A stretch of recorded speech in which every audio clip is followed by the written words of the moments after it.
Good morning. It's 8:41. It's Wednesday morning. It's good to be back. I'm feeling good. Kurt, you're looking good this morning. How are you doing? I'm excited to have you back in studio, as I'm sure everybody else is. Sitting in your chair, running the video switcher, doing everything. I was a little worried. I thought I saw like a Facebook group pop up yesterday that was like, keep Gardy away. Kurt's number one. Like, it was your fan club coming in trying to make sure that I don't come back. No, you needed to come back because there's no way that I could sit there and do everything by myself. Well, I'm glad to be back. I had a great time. Had some fun with my family. Also was able to learn a lot while I was gone and hanging out. So had some meetings and some conversations, some really cool stuff. I was in Louisville, Kentucky, which I've spent some time there before. And our intern, Ethan, is from Louisville. He's from Kentucky as well.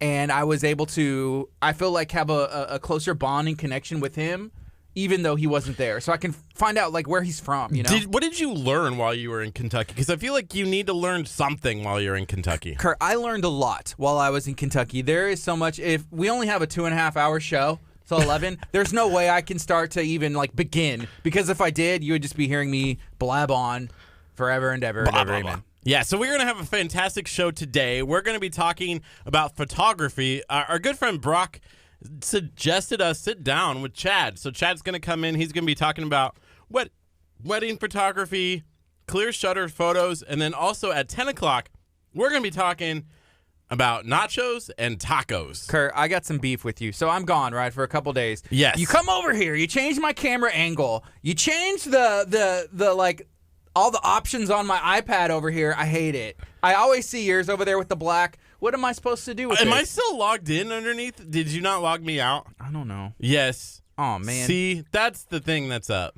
I'm on Kurt Casper's Facebook. What? No. If y'all had the power, what kind of... No. Let's see. What kind of status should I just make for Kurt right now? So, good morning. Oh, my gosh. I'm so glad Gardy's back. Which is true, because he's already said this. Make sure that y'all, if y'all are Facebook friends with Kurt, y'all go and like this. Maybe give it the thumbs up. The other thing that y'all should do while y'all are on Facebook and you're not watching our morning show is watch the Chick-fil-A video. Share it out. Tell them, Kurt. Yeah, so we are currently giving away a year's supply of Chick-fil-A, courtesy of the Chick-fil-A in League City Town Center.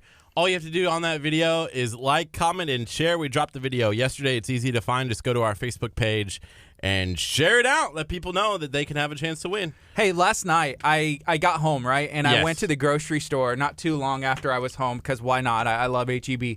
And I saw Perry Brooks walking out as I was walking in, and he was like, hey, I thought you were out of town. I was like, oh, I just got back. But, you know, it's good to see you, Perry. And he was in studio. Was that Monday? It was Monday, and you missed out on some amazing brisket tacos.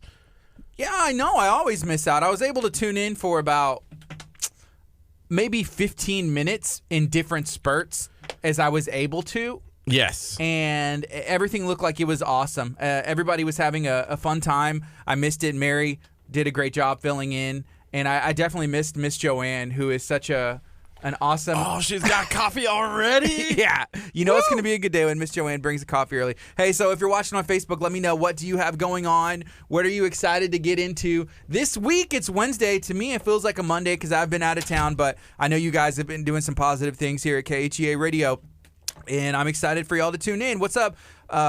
Let's see. I'm going to read some of these comments. We got Miss Glinda, we got Mr. Coco Crepes himself, we got Stacy, Nate Lawson. What's up, fellas? You guys rock. Nate, you rock. Thank you so much for taking the time to tune in. Feel free to share this video out. We're getting into some fun stuff today. Did Manish just drop breaking news? Is it out there now? Like, what day is it? It's the 24th. What was I named to? Apparently the 40 under 40. Is it official? Like, can we finally talk about it? Oh, look. Hey, someone just sent me a text with a thing on there. Hey, Gardy, congratulations. Thank you. 40 under 40. Super excited about somebody who has done so much for the community. Manish? So much. No, you. Oh. So much for giving back. I mean, I feel like there's not another face in this community that has gotten more airtime and more views and still can't get featured in the top 10 fittest personalities in Houston.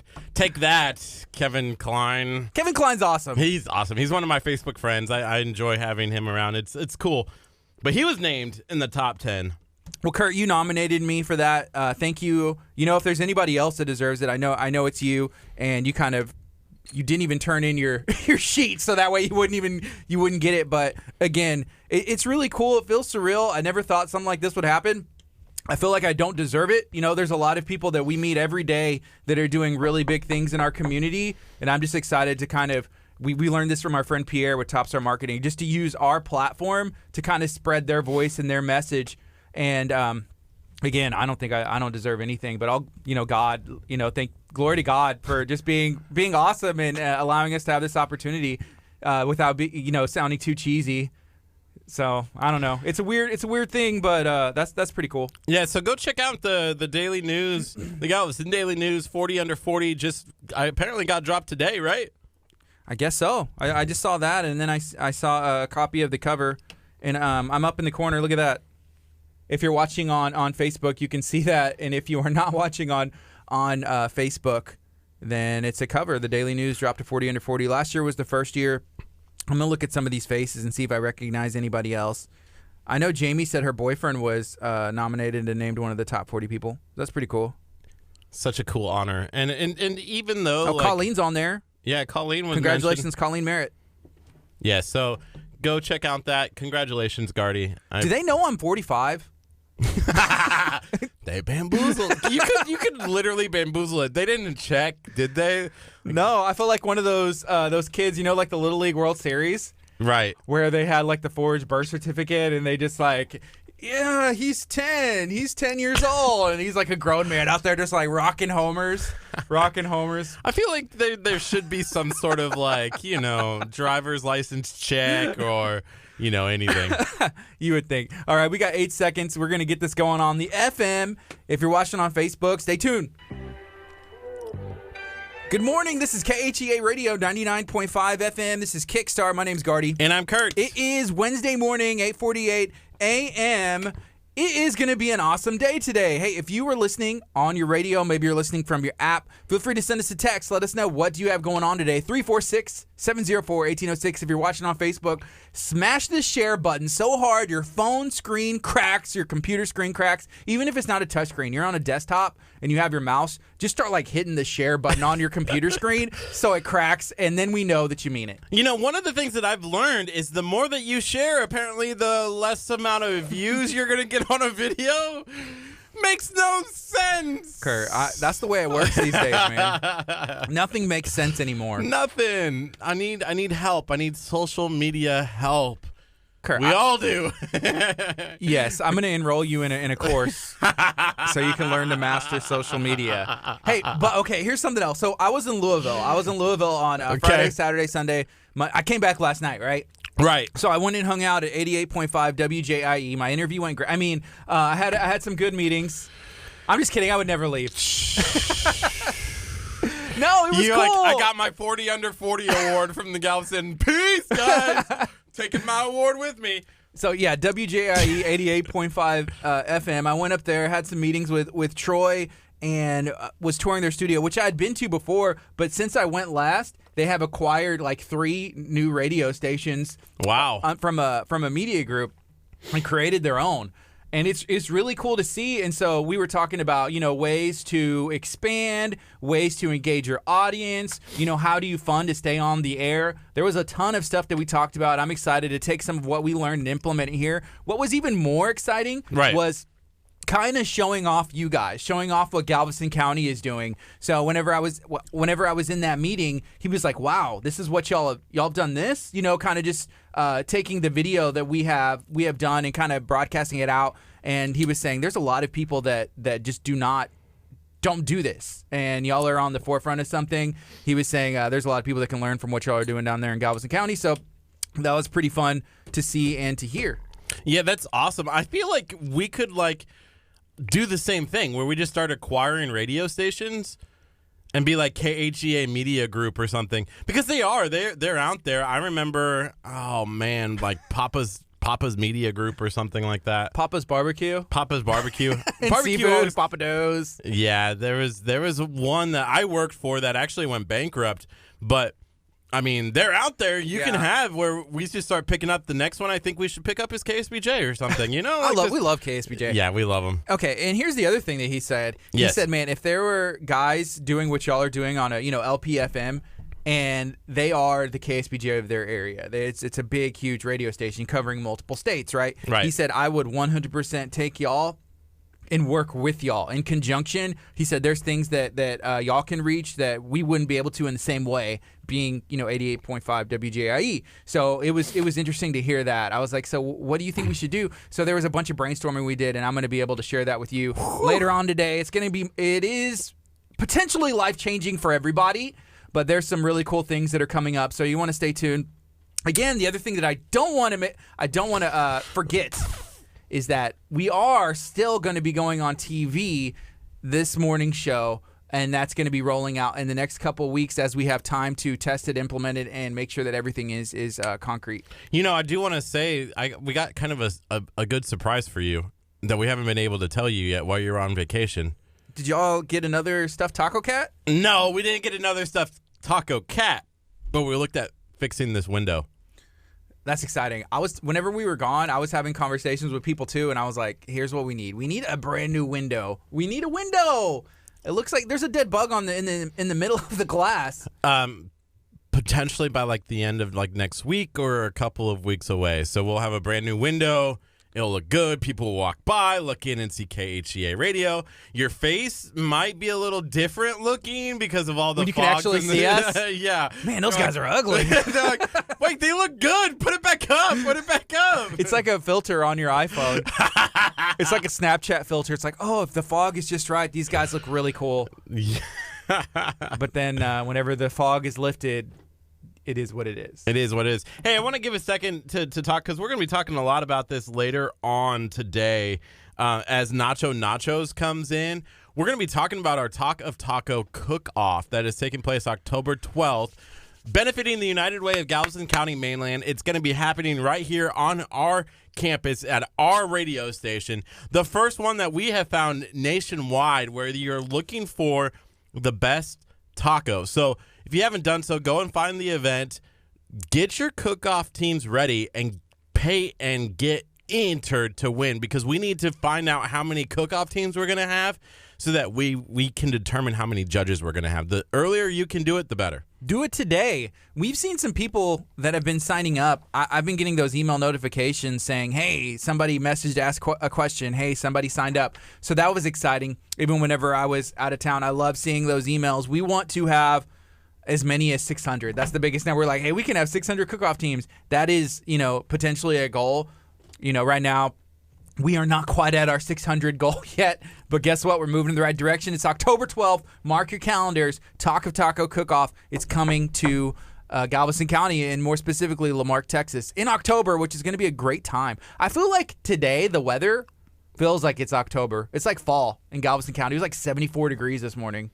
Isn't that nuts? It is. It was a cold front that came in last night, but it's still important to, keep don't just get comfortable because it's going to get hot again soon, right? I don't know, Curtis. 75 degrees. I feel like it may stay this way forever. Well, the high is 87, but I don't know if Siri's telling me the truth on my iPhone app. Right? Remember when we used to do the weather through the iPhone app? Oh, looking at this app, Saturday, Sunday, Monday, Tuesday, Wednesday, it looks like it's going to be raining. So today's the day. Wait, tomorrow's supposed to rain? No, Saturday. Starting Saturday. Okay, good, because we have a film tomorrow that we're filming with the city of Texas City. We're going to be talking about the pumps. You know what? We may go film that and then go back on Saturday if it rains a lot to get some of the footage of them in action. Look at God. Good. Look at God. Hey, speaking of Saturday, we have a major event taking place on Saturday.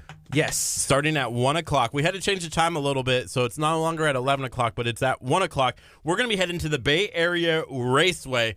We're taking them on. It's 25 years, right? They're celebrating 25 years? 25 years they've been in business, but we need the token so that way we can go and play for free.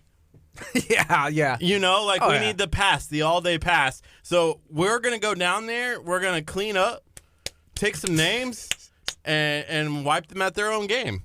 Man, I'm a terrible trash talker. That was really bad. At least you tried, I guess. I But called them yesterday and I said, "Are like you ready?" this was the best part of your trash talk. Was doing that number right there. I called them yesterday and I did some of that. It's like, "Are you ready? Are you ready? Are you sure you're ready? Because we're bringing it." And I said, "We're having a Big Brothers Big Sisters person coming in joining us. Who do you got? Who do you got? You got nobody. We got everybody." Staff members. But They play those games all the time. Aren't you a little bit concerned? No. Man. Not even a little bit concerned. Are we going to have one of our interns? No. Are they still gone? They're still gone, I think. I think they come back. I think Friday? Yeah. I don't know. We need like one more person on our team. If you're interested, let us know. Hey, good morning, Barry Alexander. Good morning, Chevy and Thomas, watching from Oklahoma. He said it was 50 degrees in parts of Oklahoma this morning. Wow. That's crazy. Oklahoma. Have you ever been to Oklahoma, like driven through Oklahoma? Yes. I always get concerned by the red dirt in Oklahoma. Why? Because it's Different. different. It's not brown. It's not brown. It's red. It's the only state that I see that, I think. The only state I've been through that I've seen it that red. Yeah. It's different. It's 8:57. We're going to take a quick break. When we come back, we're going to have our first guest in studio. Woo! Smash the like button. Smash the share button on this video. Let us know what do you have going on today. This is KHEA Radio, 99.5 FM, and this is Kickstart. We're going to be on till 11 a.m. Coming up next is Toby Mac. See in the light. Texas City. We're going to be talking about the Pumps. You know what? The Pumps. The Pumps. I started a watch party. Some things do not change. Started a stinking watch party, Those- and then that happened. Those I'm sorry. rascally watch parties. All right, I'm going to go get... Kurt, you logged me out of Facebook. I will never remember my password. You can reset your bet. Wow. You logged me out of Facebook like I'm I saw some kind your of chump, comment. like I'm not coming back. I said, good morning. I'm so happy. Somebody shared it.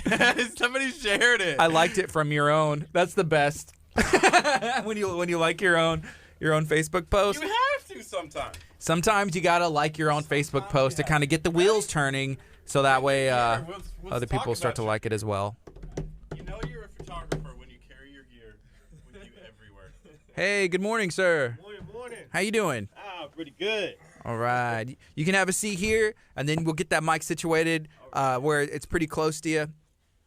Kurt wanted to move his camera gear, too, so that way it's over. Oh, my gosh. So you shoot too, huh? Yeah. Oh, yeah. He wanted to show off a little bit. Yeah. Let's play. See who got the big guns, huh? Uh-oh. Nah. Oh, he's like, all right, I've been waiting for this all my life. So, thought he was going to.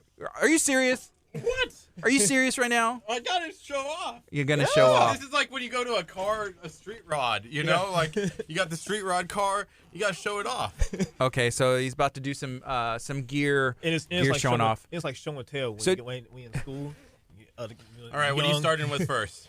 My baby, of course, bread and butter, Canon 5D Mark IV. Kurt, he has you there. Canon T3i. Hey, it's a Canon. That's all that matters. All right. Next. When should I break out the bad boy? The bad boy. All you that. You hide something from me now. I'm hiding two things from Here you. we go. All right, what do you got? Whoa. 7200. That's the last. Are you? Is that one of those ones where you open the top and you can drink out of it like a thermos? Have you seen that? That's that one. Wait, is that it? It's not it. I mean, this is give me your bang. but this is this is The like model? the exact the model. Yeah. But mostly sometimes it's the 24 to 105 lens that they use for that. But Well, yeah. it's So you know similar. what I'm talking about. You open it up and it's like, oh, every photographer, you need Yes. one, right? Right. Yes, Of course. I got fooled one day because You thought I thought it was a lens. All right. It was it was a cup. yeah. I kind of felt bad because I wanted to use that lens at the time. So Yeah. you brought on a lens, right? It's not in there. Kurt's gonna pull out a pair of glasses. He's looking for a lens. Bam. The bad boy. Oh wait, hold on. Is that for is that for the phone, huh? No. Oh, it's not. Oh, okay. No, Because no. I use those a lot. Ooh. Everybody can't always. Oh, it's a 360. Oh. What now? What Okay. now? All right, you got me on that one. 360. I can capture in 360. You got me on that one. Okay, I win. I win. You actually won. Yes! You actually won because I'm actually trying to invest in one of those because I probably want to end up doing some more real estate photos, and Yeah. they want the 3D action now. It's Sure. all about that panorama. I can't even say the word right. Panorama. I know what you're talking about because I've seen even like sponsored content on my Instagram feed where it's like, you need this camera. And it does like a 360 shot of every room and you set it in there. And I guess it's like really fancy, but you can like do a tour, Yes. you know, through the house on your phone, which is a big deal because you don't want to have to go to every house unless you really want to. But that's a lot of time to, you know, drive to everywhere. But if you can kind of get a good feel for it Yeah. with your fingers, kind of taking a little tour, that helps out, right? Yeah. Very, very much. Very, very much. So I see Brock tuned in. Hi, Brock. Dumois. Cool guy. Coming in August 1st. He's going to be on our show. All right. Brock, My buddy. how long have you known Brock? Man, I say 6 years, probably longer than that. Cool. Yeah. Wow. Yeah, it's been a long time. Yeah. Yeah. We met at our old jobs years ago, and we had a lot in common, especially when it came with business, of course. I was a rookie at photography at the time, and he was very interested in my work, and it was just weird that somebody was interested in my work. I was just playing around with it. Yeah. I was, making it serious. I was making a big deal about it. Like, I wanted to take it seriously, but at the same time, I wanted to have fun with Yeah. it. So I wasn't, like, really in the business world about it yet until Okay. I met him. Hey, so somebody commented on here, they're a photographer as well. They said, I'm upset that I missed the Amazon Prime glitch. Did you see that? No. So I missed that too? on Prime Day, they were selling like Sonys and Canons. It was like a price. It was like $99. It was something where it was a mistake. It was on Amazon mistake where they were just selling like all this gear worth, $3,000, $5,000, a lot of money. I'm mad. Man, that's crazy, huh? Y'all didn't see that? No. Yeah, that's nuts. Did they still get the product for that price? Yeah, they checked out. It was just a glitch on Amazon's side. But did, like, the people who bought something, like, did they cashed out and got the product, or? It's from what I understand, yeah. Yeah. Look, she said, yeah, I cried. I was 2 minutes late on getting the new Sony for $100, normally almost $6,000. Have you seen? I was texting Curt about this. Well, I guess you're a Canon guy, but the Sony, it's the the new Sony, the A7 Mark IV or something, I think something like it's that. the A7R. A7R 4. Yes. Okay. And it's like 61 megapixels. Yes. Like it's nuts. Yes. I guess they're like 30. I think it's like 3,500 yeah, is the starting. 3,500. That's not bad for what it's pushing out. That's an awesome price for that. And I'm not gonna lie, I've been looking at that camera too as well. I love the autofocus. I love the eye sensor autofocus on that. It's like beautiful. following you around. I don't know. It's nuts. And then I saw the DJI came out with the new is it the SC, the Ronin SC, where it's like pretty much just like following you, just like set it there and you're just like dancing around and this camera's just following you all over the place. Man, technology is awesome. Yes. So how did you get into photography? How long have you been shooting? And what is it that you love about it? Oh man, that's the favorite subject I like to talk about. Well, I was a DJ at first. DJing. Terrible. We'll never do it again. Never do it again. Were you one of those that were doing the? No. Okay. During my genre, during my time of DJing, that wasn't around yet. Oh my gosh, that is the most annoying thing. So what years were this? What year was this? This was during my DJing years, right? This was 2000 and I need to go further back. 2007. Okay. Yes. Yeah, because I graduated in 2006, and I started doing the DJing thing in 2007 because I met a good friend that put me into the DJing game. And I'm going to say this again, so I might as well just say it now. I'm a type of person, when I see something, and if I like it, I'm fully into it, and I want to do it. I'm going to pay for it. I'm going to do whatever I had to do to get it. That's what I did in DJing. I bought all that equipment, did it for a couple of years, and then I won a photo shoot. So I did my first photo shoot. How did you win a photo shoot? I didn't win. I didn't win this Oh, photo you shoot. did a photo shoot. Oh, no, I did. I won a photo shoot for my mixtape that I wanted to make for my whatever I was doing in DJing at the time. Right. So I was DJing this party, and I met this guy who had a photo shoot done on his Facebook page. I'm like, man, who took these pictures? He said, my brother did. I'm like, what? Send him to me. Yeah. Went to his studio, and I'm about to say it again. When I saw all his equipment, that was it. I was hooked. And the guy who took my pictures is my mentor to this day. I love him. He's like a brother to me. He showed me everything in photography, how to work it, how to use it, everything.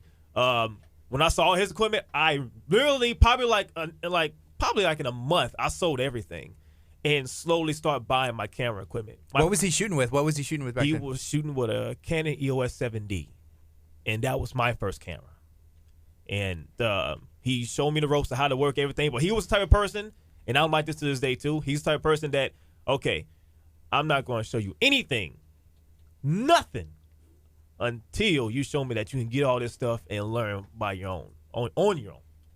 And I did. Yeah. I did. You got to be motivated a little bit yourself if somebody's going to sew into you. Yes. And I was just playing around at first. I was just taking pictures of my daughter, having fun, taking photos, like, because I was trying to learn. And then I was getting hit up on Facebook, like, hey, how much you charge? I wasn't ready for that. I wasn't ready for that answer. So I think my first payment I did in photography was like $30 at the time. Yeah. I was just I didn't know what I was doing, so I was just taking pictures, and I guess I did a good job. They shared the photos. Good enough for $30. That's the steal of a lifetime. Yeah. So can we hire you now for $30? Yeah, is that your rate now? You know what? While y'all two saying that, I have something I want to do for both of y'all. Okay. I appreciate y'all putting me on your show, and I would love to do a free photo shoot for both of you guys. That's awesome. We're about it. Thank you I need so to much. lose some weight first. Can you? Is this like freestanding? Well, Because I'm never gonna lose the weight. First of all, 5, 10, 20 years from now, you'll be like "Hey, in Time magazine. I finally lost that weight. I'm ready. I got really sick, and I had to like have a limb removed or something like that. And it's I'm like, 100 pounds less than what I was. You're fine. You're fine. I know you probably want some corporate headshots or anything like that. no, like Photoshop some abs. No, he's like corporate headshots. He's like, no, I want like a beach, beach photo shoot. All right, let's do it.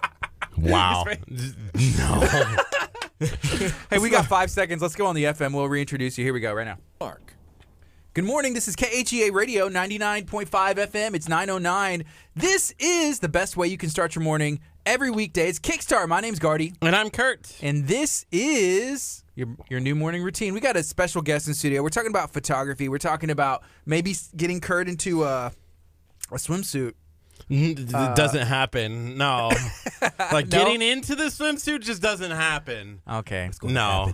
There would be some intense photoshopping taking place. Like even Kylie Jenner would have to make a few mistakes. Wow. Hey, well, we could just download the Face app and Make me look old? yeah, and that'll fix it all. I don't know. Fix it all. So we have a guest. Hey, how you doing today? Can you reintroduce yourself to our FM audience? Of course. My name is Chad Sanders. I'm from Texas City, Texas, and I am a freelance photographer. Awesome. So you've been shooting photography now for over 10 years, huh? Yeah. Well, I would say 7 years. 8 years, really, but the first year we were just playing around with it, and then 8 years, I think that next year coming, I think I started getting more serious and got professional with it. That's awesome. Yeah. And what is it about photography that pulled you in, that made this your passion, that you wanted to be like, hey, I'm going to do this? What is it about it? I am hyperactive, a very hyperactive person. Okay? We can tell. How much coffee did you have this morning? None. I don't even drink coffee at all. Being so hyperactive, photography, love it to the fullest. I just love what I get out of it. I love a challenge. Mm-hmm. I love to go out and do something that people probably done, but I like to tweak it up and do it again and just to, challenge it, make it better. Like prime example, I love doing nighttime photography. I don't see that many people do that much of nighttime photography these days. I do, but not that much around this area. Yeah. So I love doing stuff like that. I love doing long exposures, and I just like doing different type of lighting when it comes like in Houston area. Houston area is beautiful at night, and I just love going out there and just getting clients, getting like a bride and groom or engagement couple, and just going out there and just shoot at night and just do something crazy stuff, levitation, just fun stuff differently to do. Do you do any of the nighttime photography, like even in Galveston County? Yes, I do. It's crazy. Like that's one thing that I'm glad I'm on this radio station because most of my clients is in Houston. I get all my clients in Houston. I get some Galveston County clients, but most of my clients are in Houston, and I would love to do so much work here.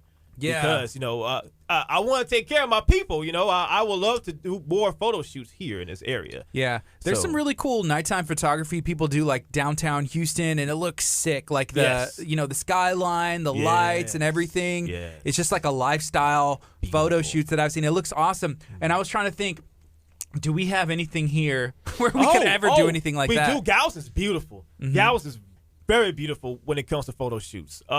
I just opened my eyes on that last year. Like, I don't know if you know that abandoned train that's in Galveston. Yeah. That's awesome. I do a lot of graduate shoots out there. And even the beach is nice. Like, I found out how to I didn't know I could do this.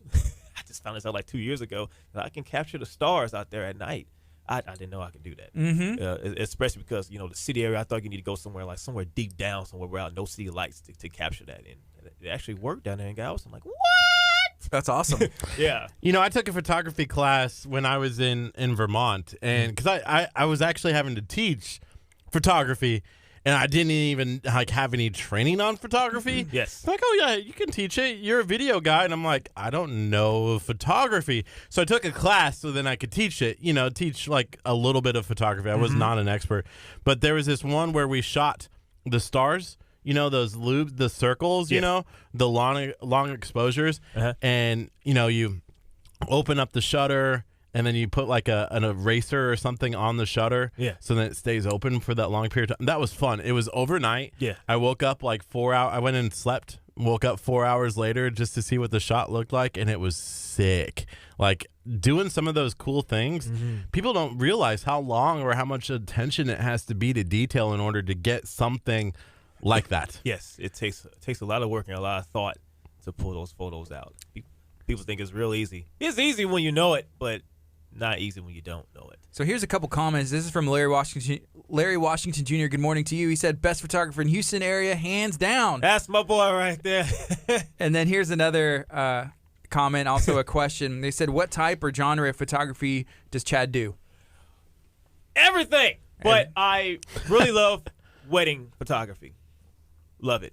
I'm really into that more. So when somebody asks, well, what do I love to do the most, it's wedding photography. Is that because wedding photography sometimes pays the best? No. Hey, I found that out whenever it was time to get married. I was like, what?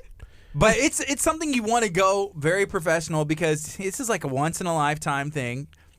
And you want to make sure it's done correctly, and so it's worth it. And you can't go back and get it again. So here's the thing: you offered a free shoot, right? A free photo. I'm getting married here shortly. What? So can I use that for that? Curt. Look, he just gave me he's trying hard not to say yes. No. Yes. Woo! Yes. I just got a free photographer. Dead serious. Curt. Oh yeah. This is my thanks. This is my thanks to me and you. Curt, I was gone for a couple days. No, I did not propose yet. I was yet. Is she's online? She's gonna hear. She knows I want to. Okay. It's not a secret. Well, It's not a secret. interesting. But now that I times. got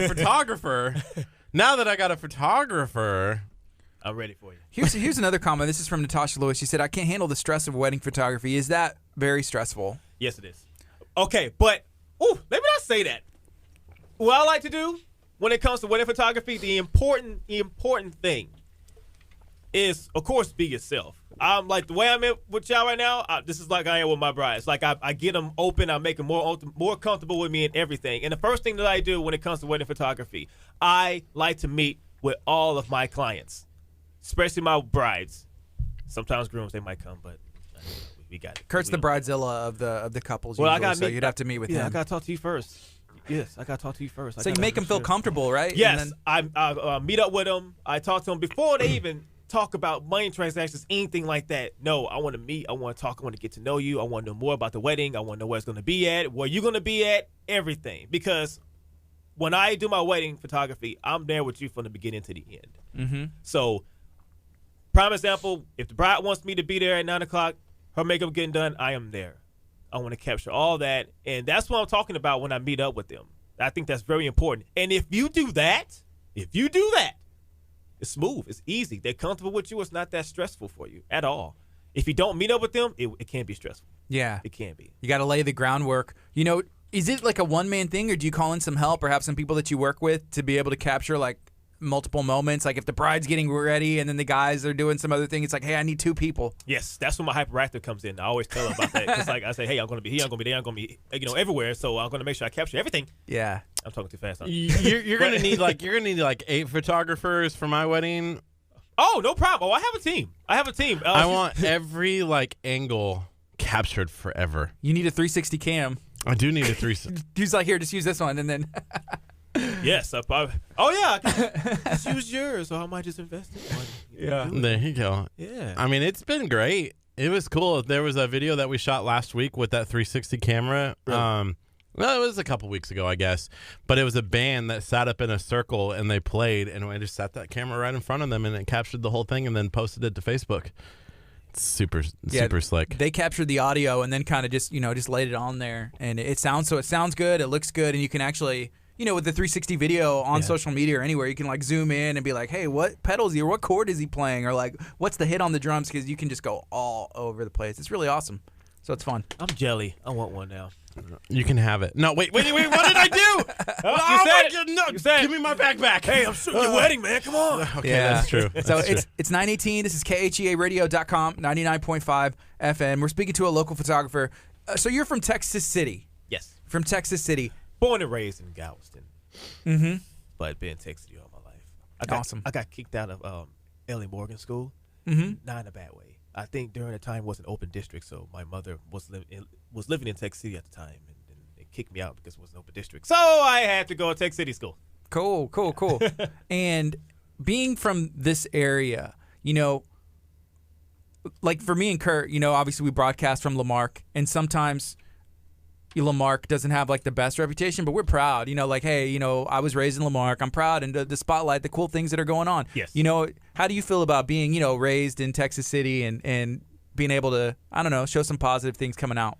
I had an awesome lifetime here in Texas City. I had nothing wrong with it at all. Everything was great. I think when it came to the time where at this moment, wanted to promote and do photography, especially in DJing as well, it start getting competitive and it start getting hard because what y'all doing right now wasn't around during my time. So not so many people was like motivated to like do their own businesses and help promote people here in this area. I was the only one who wanted to help people. Like you say, like you teach photography, Kurt. I love teaching photography as well. Like I get cussed out all the time with my mentor. He says, you need to stop doing it for free. I just love photography, and I love teaching people. That's one of the things that I think is really important when you take a look at, everybody now has access to what we didn't have when you first started in 2007. If you have a phone, you can take photos, but you can also take photos and make it look bad, and so I feel like I don't want to look at bad things. I don't want to look at non-quality stuff, and so I want to teach people how to do it right. Yeah. I'm working on a video right now for Pastor Hallam turned 65 this weekend, and so there were preachers and stuff from all over the country who sent in like little video clips, and a guy who I feel would know this, straight up shot the video like this with the camera up and down, right? Like a professional videographer, like in the industry, shot the video like this. Well, he maybe shot it himself. No, it was shot by his son, and shot it up and down when all it takes is just a short like this, and I can utilize it. Otherwise, no you can't. stabilization at all. No, well, it's not about the stabilization. It's just about it's up and down. When you go to put it towards a video, you can't use an up and down video. Right. You know? But sometimes up and down, it says something different. Like, to me, that means it's personal. Like, wow, they shot this, either themselves or maybe someone else did. Yeah. Like, whenever you go live on social media, sometimes up and down is better. You know, but and then like Instagram, it's better because if you do sideways, or Snapchat, it's better. But I understand whenever it's supposed to be utilized into a presentation video where it's the only one, all the other ones are the right way, and then that one kind of sticks out. You can't put any black around it, or you have to like do a double layer. Yeah. Blur. No, come on, man. So I love being able to teach people because I want them to do it correctly. Right. Because who knows? Maybe you might need to lean on that person, Yep. where to help, Yeah. We can't be the only guys doing it. Yep. Teaching the world. Yeah, that's exactly why I teach, because, I need help too as well. So, and I have my good friend, Raquel. She helps me out in photography a lot. She does a lot of my photography. But she's leaving with me. She's leaving me next year. She's going to Korea. So that's when I need, I'm teaching a lot of folks that I know. So, maybe they can help me off in the future. Is she moving to Korea or going for school or from Korea? Like, what's going on there? She is going to Korea because she did a Korean class, and she said, I am going to Korea and stay out there for a year and a half. Well, that's cool, though. Yes. You found something. Hey, this is interesting. Why not? Yeah. Oh, yeah. I'm proud of her. She warned me a long time ago. But I can't take it. It's like a child, she's growing up, but you still look at her like a baby still. That's how I look at her. Like, you don't have to like it. Yeah, you can go follow the dream, but she's awesome. So, but yeah, I gotta reteach. So we talked a bit about wedding photography, and you said you dabble in everything. If wedding photography is at the top, what else do you like to do? Maybe even for personal fun. Like, what do you like to take photos of? I like to get. I have some good friends that are models. Liliana, she does a lot of my photography when it comes to modeling. I like just getting like one person, just like a regular portrait, or just a model, or anything, and just do something weird and different. Yeah, I like creating something new. You know what's crazy about models? Because I've seen some photo shoots, and we've done some stuff with some people who have done some modeling. And whenever those lights turn on, they're hitting hitting poses and changing, and they make it look so natural. That's almost a skill, because it's not natural at all. Because we've done it. Whenever it comes to recording video, like, we've gotten kind of natural to that. But whenever it's like, okay, now change poses or do whatever, it's like, it's awkward. Yeah. It's awkward. I don't know what camera to look at. Yeah. And there's only one, but still. There's only one, but I'm like over there and trying to look at all of them. I don't know what to do with my hand. Yeah, this is Ricky Bobby the car drove real nice. I don't know what to do. So I understand, like, it'd be easy to shoot with. Yeah, they know what they're doing. Yes. And that's a skill in itself, right? That too. And some photographers probably don't know how to pose. And that's something that I teach as well, because it is kind of hard, posing and everything, especially if the client is stiff, very stiff. So, you got to, put your 50 cents in and try to help out as much as well. But if you have somebody that's well experienced, like, my good friend of mine, it makes the job more easier, so you can do more, your creativity more. Wow. Here's a comment from, I'm guessing, maybe your friend, James Horton. I don't know. You know James Horton? James! Oh, sorry. Hey, good morning, James. He said, always thought you had a face for radio, Chad Sanders.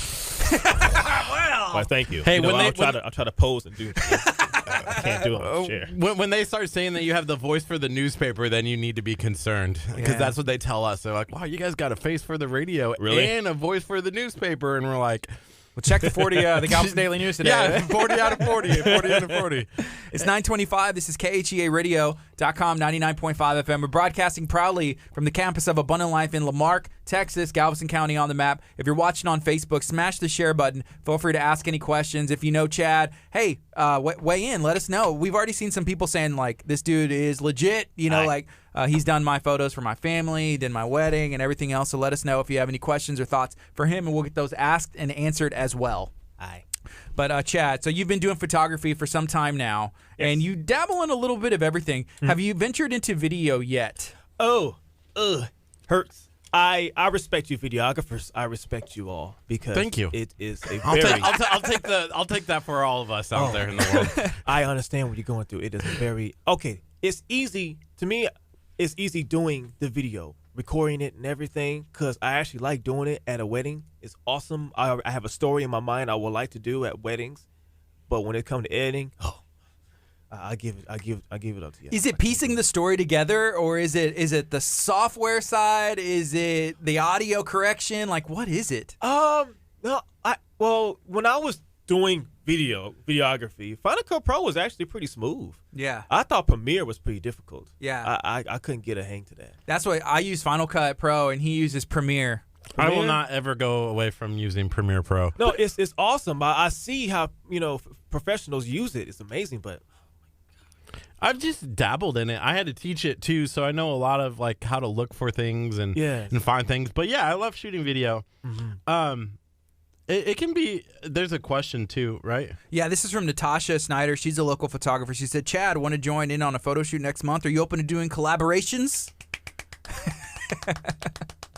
Oh yes. No, I love collabing. Please give me info. I would love to meet up. Cool. So Thank you. I know we put your contact in here. We're gonna have to make sure we get that out one more time, so that way we can link you up. Yeah. What is your contact? Can you say it, because you haven't said it yet? How can people get a hold of you? How can people find you and get in connection with you? You go to my website. It's clearshutter.photos. And my Facebook page, of course, you could just find me, Chad Sanders. And, I do have an Instagram. Yes, I'm on that a lot, too, as well now. Oh, you could just type in Clear Shutter, and it'll just pop up immediately. So your website's, it's .photos? Yes, .photos. Man, it's blowing my mind, the things that are available now. Yes. I could, at the time, I could use .com, but I'm like, nah. .photos is cool. Yes. I kept looking for him, like, where's the dot something? Someone's going to be like, I wonder what he does. Clearshutter.photos. I don't know. I'm going to type this in. Yeah, figure it out. We should be like KHEA.radio. I wonder what these guys do. KHEA radio. Dot radio. That'd be too much. It's catchy, Right? Yeah.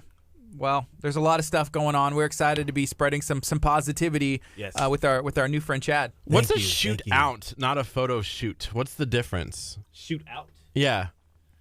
I never heard that slogan before. Okay, she said shoot out, not photo shoot. A shoot out. Wait a minute, hold on. Natasha, you're going to have to tell us exactly. We need a definition from the Webster's Natasha's dictionary.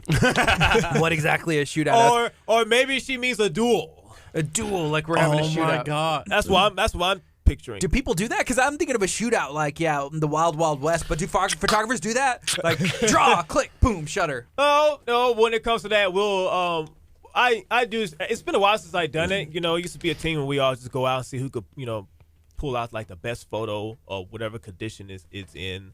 Like, prime example, people wanted to do this photo shoot in downtown Houston.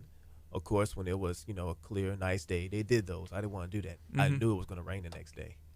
So you waited? I waited till it started raining. What's the best time to shoot, or like weather condition for you? Oh, it doesn't matter for me. Like, when it rains, I want to go outside and take pictures outside when it's raining. It's beautiful. I love it. Of course, you got to have the right equipment to do it, of course. Your gear? Yes. I'm so scared. What do you do? Like, how do you protect it? It's weather resistant. Okay. As long as you don't dip the camera in puddle of water. Knowing Kurt, that's exactly what would happen. Like, if there's a way to break or slip or, whoops, it's the most random, craziest thing. Nobody breaks gear like this guy. Do you have any issues like Butterfingers at times? Or he's like, hey, these are my babies. This is how I make my money. I broke a key the other day, putting it into a door. And I stopped letting him borrow my stuff. Like I literally put the key and turned it, and it snapped in half. And I was like, how is that even possible? He was like, hey, this is my key ring, right? And so I thought you got the broken key. Well, no, I had to replace it, and it was like a hassle. He's like, hey, I didn't have my keys, and so I gave him my keys, and he put it in the door, and it broke off. Cameras, he breaks everything. His cars, it's nuts. Well, I'm the only one that can get stranded on I-45 in the right-hand lane where there's an on-ramp and no way for me to get out of my car or move my car. Wow. Yeah. Are you okay?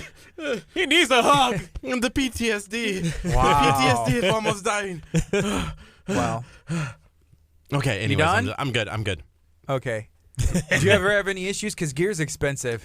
Yes. Matter of fact, I have an issue with one of my lenses. For some strange reason, I don't even know. Something's wrong with the connector. It's not working. And you know, I'm with him a little bit, just a little bit. I have wear and tear on my camera equipment. It's been years. Like there's one lens I have right now. I literally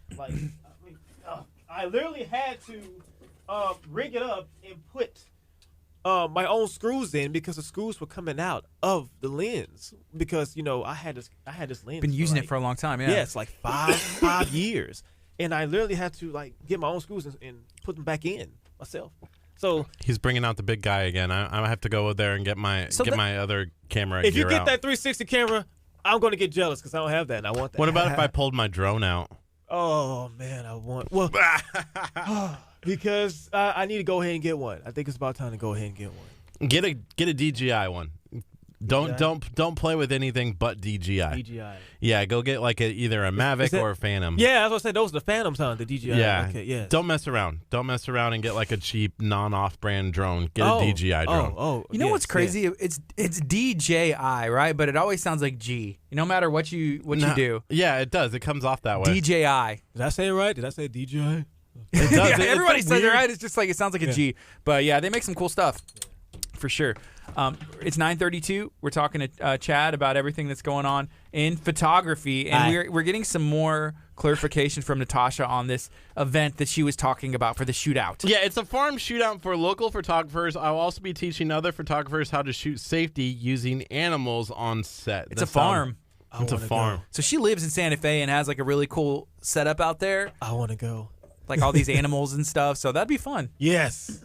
Because models is one thing. I wonder if these animals are like model animals. So it's like, all right, can you pose for me, Mini Horse? And then Mini Horse is like, psh, throw his hair and tail back. It's like beautiful, okay, and then like keep going. So be fun. I wouldn't be shocked if I did see that. How they train animals these days. So yeah, I'll be ready for it. That's cool. It's awesome. It's 9:33. You're listening to KHEA Radio 99.5 FM.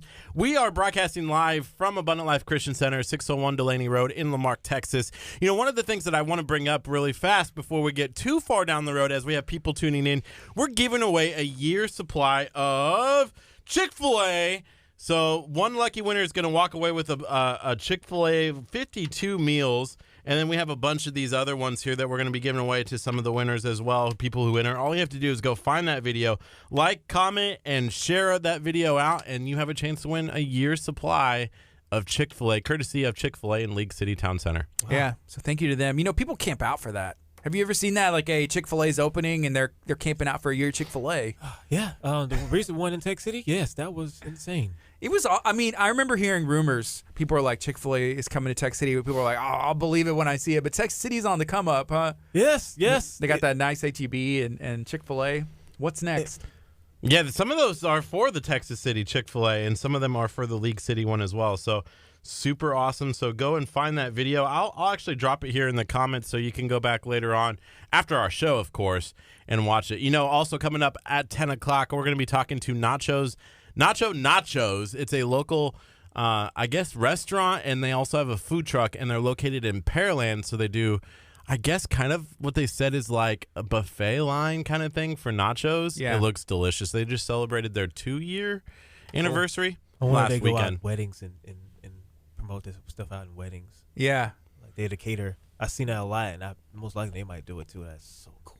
Hey, do you do any food photography? Food photography? That's where I was going. I did it once. It was actually pretty good, but I didn't do it again. It was not because I didn't like it. It just I don't know. I just stopped. It was actually pretty cool because all that food that I shot, I ate it for free. Yeah. So, So video of food comes out good. Was it easy to capture like the photography side of that? Yes, it was, especially at the time because I had just purchased this micro lens that can give me real close up on the products. Mm-hmm. So it was actually easier. If I hadn't had that lens, it probably would have been hard for me at the time. Yeah. I'm not professional at doing the food products, but it actually came out pretty cool, and they used it for their menu. Yeah. Oh, hey, okay. Here you You go. know, there are people that are like professional food like modelers that kind of make it up, and I've seen some videos, and we actually have a friend who dabbled in that and kind of like dressed the food up to make sure that it's good to go, and then capturing the pictures. So that's pretty interesting. Detail, yeah, it's a lot of detail in it. It's not easy as it sounds. Yeah, whenever it comes to lenses, what are your top lenses? You have to have them, and what do they do? Because I'm not even sure. 50. I love my 50. 50 millimeter. That's mostly like my all around lens. It's my good portrait lens. It's pretty great for doing anything in portraits, and I use it a lot at weddings too. Of course, I have my 7200. That's when I use that at weddings to stay away because I don't like being close. I think I learned that at Catholic weddings because you cannot go in the front. Get all up in there to get the photos. So that's like a major zoom one. Yes, I zoom in, stay away from the front. I'm in the back the whole time. People really don't even see me because I'm in the back capturing everything. Okay. That's the hardest part for me is I want to go everywhere when I'm filming. Like I'll jump up there at city council meetings. I'm like up there as the mayor's talking and the mayor's just like looking at me and I'm like, I'm sorry, I need the shot. Like no one else matters but me. Right. But yeah, I actually have the free will to do that. I see that a lot at weddings and it's just not professional sometimes. But sometimes I understand the videographers actually need that shot. I do get it. But yeah, I do get the professionalism side. But here's a question I have about photography. I saw a Facebook post that a photographer put out. They aren't even from our area. They're from somewhere else. It kind of went viral. At least it showed up on my feed, right? Right. It was an open letter to people who are not photographers but attending a wedding. And I saw this. It was a picture of a bride and groom walking out of a church, and it was beautiful, except one thing was in the way. Somebody's cell phone was sticking out in the middle of their picture. So if that wasn't there, the picture would have been perfect. And it's a magical moment. It's great. Once in a lifetime, the couple walking out. And it was the open letter pretty much said hey, if you're attending a wedding, attend the wedding. Please stop taking photos if you're not the photographer. What are you going to do with that photo? You ruined a moment. They sounded pretty bitter. And I kind of understood where they were coming from. What are your thoughts on attendees that are not paid to take photography, take pictures, blasting up with photos? That's a big deal in the wedding industry, a really big deal. I actually use it for creativity. Sometimes it actually comes out in benefit. If the camera is in the right position that's aiming at the bride, I would take a picture of that camera phone. And you can get the image off that camera. Focus on the shot there. Focus on the shot there, and then you'll see the bride in the background. It would be full blur in the background. Get that bokeh in the background, and then have that focus shot on that phone. So it's actually a benefit sometimes. So that when it comes to meeting the bride, be way before the wedding starts, and I'll let them know. I try to be real honest, but I'll try to be nice at the same time, and let them know that your family is going to be in the way taking these pictures. You need to address that during the wedding. And they say, yeah, fine, no problem. But at weddings, you probably see a sign that says, what it says? Something, no photography. No photography, but there's another word for it. I forgot. Oh, man. No flash photography? I'll see that sometimes at events. No photography. Basically, no photography at all. They'll say on the sign, but some people don't even read it. They just immediately just walk in. They do not even look at that sign. So that's when the bride might tell the groom or a DJ, the wedding planner, somebody out let there. Everybody know. Yeah, but eventually they still take pictures, but it's less. So yeah, that's something that all brides should be aware and know. Please let your family know about that. That's Here's a very comment. important. They said unplugged. Like maybe this. Unplugged. That's the word. Yeah. This is an unplugged event. Please, honor the wishes of the bride and groom. Couldn't get it out. Yeah. Thank you. I don't mind. I don't feel like I want people. We were talking and about there was somebody who was getting married that we know, and one of the first things that they put out was, "Hey, we got to come up with a hashtag." Like, doesn't matter anything else. Like the hashtag is what matters most. Yep. I'm under the impression I want people live streaming it. I want people tweeting about it. I want people Instagramming about it. That's the kind of thing that I want. I want because that's cool because there might be some people who tune in and they're like, hey, that's a really cool idea, and you might do something at your wedding that goes viral. Come on. It's actually fine to have people take pictures during the wedding. It's just that you don't want that person to really get in the aisle. I had family members that go in the aisle where the bride was at, and they literally blocking both of us.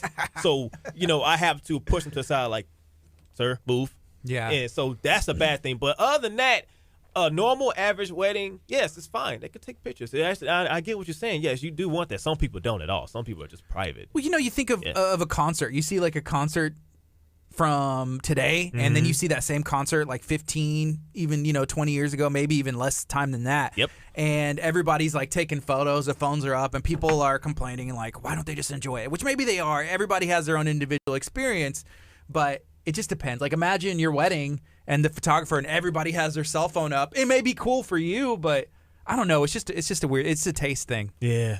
Here's another comment. This is from Natasha Snyder. She said, Chad, how do you deal with the Uncle Bob pro photographer at weddings stepping in? Oh, I talk to him. I get along. We start Uncle chatting. Bob. Yeah, Uncle Bob, I'm talking to him. I'm literally talking to him. We're on the team. Let's do this.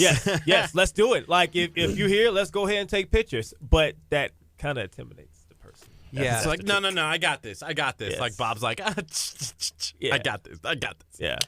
I deal with that. I deal with that a lot. But it actually came out smooth. I never had a problem with them at all. Because I think if you communicate with them, if you ignore the person during the time of shooting the wedding, that's when it gets worse. Because he thinks he could take over and do everything. But if you start communicating with that person, it's okay. What about? I'm still doing it. Like I don't care if I'm still doing what I want. I'm that kind of person. What about working with a videographer? Like, okay, so you're at an event, you're paid to be at this wedding, you're capturing it. The videographer's there, and maybe there's shots that are only happening one time, and y'all are both trying to capture this moment. Do y'all try and work together, and also have you ever been? Videographers first. Okay. I'm gonna answer that question for you. Like videographer comes first. Here's the other question: have you ever done any events where there's two photographers? Like, hey, we're both photographing this wedding or event, and do y'all step on each other's toes or work together? So, videographer and multiple photographers. That's a long story. That's probably something I'll talk about sometime soon. But that happened before, and it was a nightmare. It was a nightmare because it was very unorganized. So no. I wouldn't really recommend doing anything like that. Like having another photographer shooting, like it doesn't collab right. And now for me it does, but if the other photographer doesn't want to cooperate, then it's not going to work at all. Yeah. Because I'm the type of person I want to sit down. Like back to the videography side, I want to talk to you. I want to either talk to you the day before or the day of. It's no problem. Like, hey, where you going to be at? Make sure that I won't be getting your way, because in videography, you can't get me out your shot. But in photography, I can Photoshop you out. It's pretty easy. Yeah. So I'm very strict on meeting up with a person first. How important is having that knowledge of Photoshop now? Oh, a lot, because in the beginning, there was a lot of stuff that I saw in the photo that I didn't like. Like, promise them there might be a stop sign, a picture or something. Like, just give an example. I know how to eliminate and get that out the photo. That's the only reason why I use Photoshop. Lightroom, 90%, 80 or 90%. All my photos get in Lightroom, and then Photoshop, if I don't like something, I'm just taking it out. So that's why I really learned on Photoshop, is removing stuff out of the picture. Are you doing Photoshop or Lightroom when you're editing? Like, what's the most? Because I like using Lightroom over Photoshop, right? Lightroom is where I enhance all my photos, because I really work hard taking the picture first, so I don't have to do that much editing when I get home. Like, lighting is a big deal to me. That's how I get my quality of pictures out, my lighting. So I work hard doing that, so when I start editing photos, everything is going to be taken care of in Lightroom. Yeah. And then if I see something I don't like, Photoshop, that's when that comes in to take something out. I've seen this piece of hardware, again, it keeps showing up on my sponsored Instagram and Facebook posts, but it's called Arsenal. Have you seen it? You plug, I mean, it's a shoe mount, you put it up there, plug it in, and it works with all these different cameras, where like auto, all of the camera settings, it does it by itself, like makes it perfect. Really? Yeah, it's really neat. You can't perfect. Sure you can. Yeah. Technology is, dude. Will you tell him that? Well, if you can't, then why don't you go? My eye is better than that than that computerized eye. Then why don't you go back to like the 1800s, get one of those little cameras where you have the hood and you just shoot video and photographs with that. I could. Well, then we need to get rid of all your gear. Give the man your 360 camera then. Here's the hard part that's tough, Chad, right? And you can tell me, you can probably agree with me on this, but there are times when my camera tells me, hey, oh yeah, this is the right settings, because when you're judging, they have the little marker that says that, hey, this is the right settings that you have. Oh yeah, the balance. The balance, right? Yeah. It's I lame. didn't be honest with you. I learned manual first. I did not know. I found this out in 2016 or 2017 that my camera has automatic on it. I did not know that. No, you can't shoot auto. Yes. Yeah. It's just like using an autofocus. You can't do an autofocus if you're shooting video.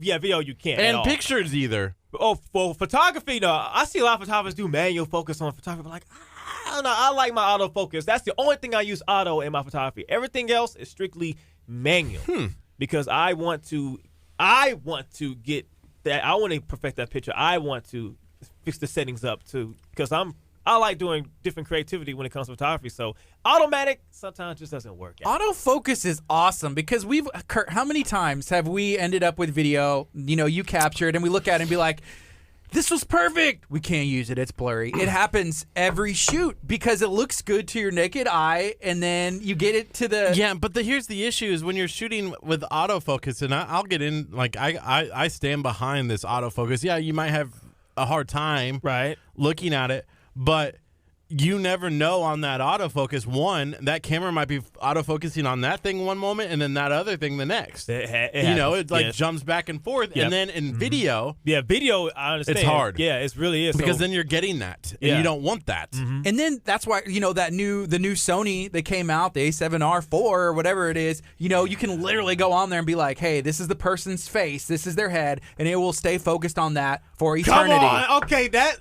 Sony's actually pretty good, man. You got to admit it. Have you watched it? I sent you everything about it. I don't have $3,500.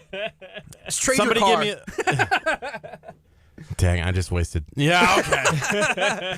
Hey, good morning. You are listening to KHEA Radio.com, 99.5 FM. This is Kickstart. We're going to be on till 11. We're talking to a local photographer from Galveston, raised in Texas City, holding it down right here. Hi. Can you let everybody know how can they get a hold of you one more time? Yes, you can get a hold of me on my Instagram page. That is Clear Shutter. And I have a website, www.clearshutter.photos, not .com, .photos. I get a lot of people who ask me about that. Like, is it .com or photos? It's photos. It's photos. And I have a Facebook page. You could just find me on there, Chad Sanders, and it should just pop up. You should see my crazy face on there. Yeah. So what do you see happening, for the future of you and the business, in the next 1 year, 3 years, 5 years? What do you hope to accomplish? Continue going down this path, maybe expand, work with the team? How do you see it going? More traveling. I think that's like my real goal. I want to travel a lot. I just came from Puerto Rico, and it was amazing. I loved it, and I would just want to do more traveling. That's the goal, is just to go out there and just travel and take pictures. Like, that's your work vacation. You just go out and have fun, but get paid at the same time, doing what you love to do. So that's my real goal. Yeah. Yes, expanding the company, traveling a lot, and just going from there. Yes. Shooting like landscape, shooting weddings, or just doesn't matter, huh? Oh, yeah, it doesn't matter at this point if I'm traveling, but I love weddings, so that's what I'm aiming for. Well, I noticed on the business card, that's what's on there. Yes. And this is a cool photo. So, can you share a little bit about this one and how did this end up making the card? Man, they were fun. They were real fun. Once I had to take that, my brides have an awesome personality and they're amazing and they carefree of what they would like for me to do, I go out and do it. And they were carefree. I remember that bride. She literally wanted to go outside and take that picture. That was at the Bell Tower. But it was extremely hot outside that time. It was hot. So I couldn't really perfect that photo because if I would did it outside, it wouldn't have came out right. Yeah. And doing it at those steps was perfect. It was beautiful. And I love that shot because I love their outfit. I love what they're wearing. It was beautiful. So I had to have that for the business card. And that picture is like 4 years old. Mm-hmm. Yes. And that's like one of my favorite shots I love. Hey, Brock tuned in. He said, hey, tell me you Brock. love me, Chad. I love Brock you, Dubois.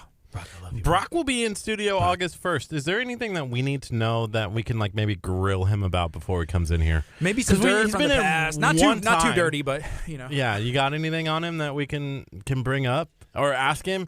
Because now he's listening in, and so he knows that we're trying to come up with something to catch him on. just like Tell a little him- piece of information, okay. catch him off guard. Be like, oh. His refrigerator. Tell him to open up his refrigerator. Okay, we'll do that one. Yes, because he always end up showing me all his big cheese collection. He's a big cheese collection? Yes. So, Kurt, did you hear that? Yeah. I didn't know he was a big cheese fan. Yes. Well, he was. Okay, so last time Brock came in, dude looked jacked. I was like, Brock, what are you doing, man? You look. that just happened. Yeah, I was like, what's going on? He was like, well, I'm working out like every day, all day, and I'm just like eating, keto and doing some other stuff. And I was like, dude, well, it's working. Yes. Congratulations, you look great. Yeah. Making me feel self-conscious over here. I love him. But yeah, Brock's a cool guy. He has an awesome company. Oh, yes. Do you ever get out on the water? Oh, I bet he's laughing at that right now. Yes, one time, and I know he's laughing at this moment. I was trying to get on one of his boards, could not stand on top of it, could not balance in that water. I had fun, but I can't surf. I couldn't do it at all. But Yeah. I had fun. It was amazing. I did a lot of his shoots for him. So yeah, we have a lot of fun together. I haven't done anything in a while because he's been so busy going to China all the time. But yeah. Yeah, I want to go to China. Yeah, Brock, I want to go to China. Brock, take us to China. We can do our show there, and we can get some photography done as well with Chad, right? Yeah. What's one place you want to go that you haven't been yet that would be like a dream come true, and what would you be shooting? Brock in China? That's what mine would be. Yeah, that right there. Japan or Rome. One of those two. What would you be shooting? The landscape is, everything over there is so beautiful. Yeah. I just want to get a client. I just want to get somebody out there and just do amazing shots out there. Especially Rome. I saw a lot of, I know a photographer who went out there and showed me all his work out there. I'm like, oh my God, I want to go. Yeah. It's so beautiful out there. So yeah, that's the goal. Hey, bro, just go ahead and take us to Japan and just, go Be ahead fun. and do a wedding renewal or something like that, Yeah. Someone go get married in Japan, and we'll make sure that you have the best photos ever. Oh, man. So, man, yes. we're just about out of time. Is there anything else you'd like to share while you're here today? Yeah, I'm thinking about to shock some people right now. I'm giving y'all free photography. Thank you. Of Yeah, course. So I am doing for everybody out there who's wanting to do this. The first person who's going to inquiry me, who's going to go on the website. First, you have to go on the website www.clearshutter.photos and put in an inquiry. Whoever put in the first inquiry, just email me, and I will shoot your wedding for free. What? Yes. Are you kidding? Yes, I'm giving that out. I haven't did this in 2 years, so I'm willing to go ahead and do it again. And I'm glad that I'm doing here at this radio station. So yes, if you go to my website, clearshutter.photos, email me. The first person who does that, I will shoot your wedding for free, no charge. Oh, man, that's nuts. So if you go to www.clearshutter.photos, send an email, inquire about photography session. The first person who does that, hey, Chad's going to shoot your wedding for free. Yep. So, dude, that's awesome. I'm going to have to remind people so they can hit you up. So I don't know. If you know anybody that is getting married, now is the time to tag them in this video. Now is the time to let them know. Go do it for them. Mm-hmm. The first person, I may go do it now. I'm already married for 5 years, but hey, we may renew our vows and when the next 5 years. I don't know. Yep. But that's awesome. Yep. I'm going to have to tell Kurt. Kurt, did you hear that? No. Kurt already has a free session already. He's about to get 2. What happened? What did I Remind the people one more time because this is blowing my mind. Okay, so if the first person who goes on my website, www.clearshutter.photos, not .com, .photos, and emails me that you want me to shoot your wedding, the first person, I'll do it for free. That's a free wedding photography session. That's nuts. So, hey, y'all better get on it. I assume there's probably been somebody who's done it. Maybe not. The first person I do know, it. Yeah, I know. They're gonna do it. I know they are. So, I'm glad to do that. I haven't done that in 2 years. It's been a while since I did that, and especially here in Galveston County, I would love to do that. I just love weddings. I love photography. That's why I have learned about photography. Don't chase the money. Don't try to chase for it. Like, love what you do, because I love it, and if you love it, the money's gonna come to you, but you still don't want to think about that, because every time I go out there, I'm having fun. That's what you want to do. You want to go out there, take pictures, and have fun. Don't forget to do that, no matter how stressful it is for the people who's doesn't want to get into the wedding photography. It's actually smooth if you talk to the client and get to know them and everything. And after that, once you start taking photos, it's actually fun. I had a good time. You get real creative and you meet a lot of people. Cool. That's fun. Hey, right now it's 9:56. Chad, thank you so much for joining us today. Thank you so much. I really appreciate this. This was amazing. Whenever we come back, we're going to have Nachos in studio talking about their business, the food truck, and where they're going in the future. Again, this is Chad. So the first person who goes to clearshutter.photos, that's the website, clearshutter.photos, send an email, inquire about getting a wedding photography session. The first person who does that is going to get their wedding shot for free. Here's the best way to do that. Go ahead and hit share, and then just say that in the description of the share.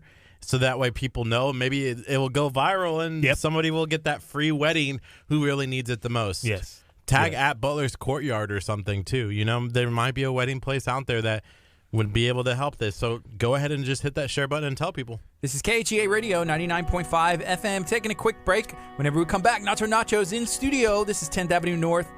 The song's called Control. You can stream us from KHEARadio.com or go download the KHEA Radio app. Available everywhere. Just search KHEA. Awesome. Oh, Dude, thank you, Chad. that was cool. You're awesome, man. Thank y'all so much. That was great. That was amazing. It's nice to meet you. Nice to meet you. Nice to meet And we'll hit you up soon. Kurt's yeah. probably getting married in the next week or so. you. Hey, I'm ready for it. I'm dead serious. I'd be happy about that. Let's go. Yeah. You let me know. I'm ready for you. I'm ready for you too. Whatever you want, talk to me. Okay. I got you. Cool. We'll do it.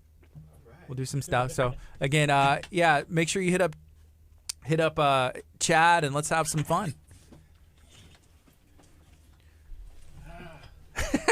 What'd you do, Kurt? I don't know what I did. What did you do? Did I make a mistake? Probably. Uh-oh. I got to go figure out what happened. Let's go get this figured out. Why are they? I don't know. Go find out. Something happened. Yeah. We'll figure it out. Kurt's on it. I'm turning off his mic because he's done enough. Anyways, hey, if you're tuning into Facebook, we appreciate you guys. That was Chad. If you go to clearshutter.photos, hit him up. Maybe he'll be shooting your wedding for absolutely free. Clearshutter.photos. Share this out if you know somebody that's getting married. If you know somebody that is in the wedding industry, maybe they'll share that out and they can go check out Chad's stuff. And better yet, get their wedding shot for free. So who's excited to get their wedding photography done? But it's going to be a good day. We are stoked. It's Wednesday. I'm back in town. I was out of town for a couple days. I was in Louisville. My family went with me and having a good time, and then also was able to go visit 88.5 WJIE in Louisville and had some really good meetings with them as well. We're always learning, always trying to make the best out of any situation, and they're really good people up there. So there's some stuff that we're going to be implementing here in Galveston County that has been working, in Louisville in that area for a long time. So it's going to be fun. If y'all have any questions, let me know. What do you have going on today? It's good to be back. I am excited that I am back specifically, but it's good stuff. Right now, we're going to be talking to Nachos. I know there's some stuff going on with our Talk of Taco cook-off, and Kurt's trying to get that figured out right now, but shout out to the United Way, Galveston County Mainland, where we are teaming up and we're putting on this cook-off. It's October 12th on a Saturday from 9 a.m. to 3 p.m. And it's a lot of fun. So let's see what Kurt figured out. He's about to walk back in the studio, and I'm excited to see how this goes down. Okay, so we're going to talk of taco first, and then we're going to talk nachos. You guys want to? It kind of works it works out, and That's what I said. Same thing. Just Yes. the exact same thing. Yeah, so we're gonna spend about 10 minutes. I want to get information out about Talk of Taco and just make sure that we're all on the same page, so that way we can help people as well. Can you show me this in the queue? Yeah, there you go. Yeah, Let give me a good see. sign. I think that looks good.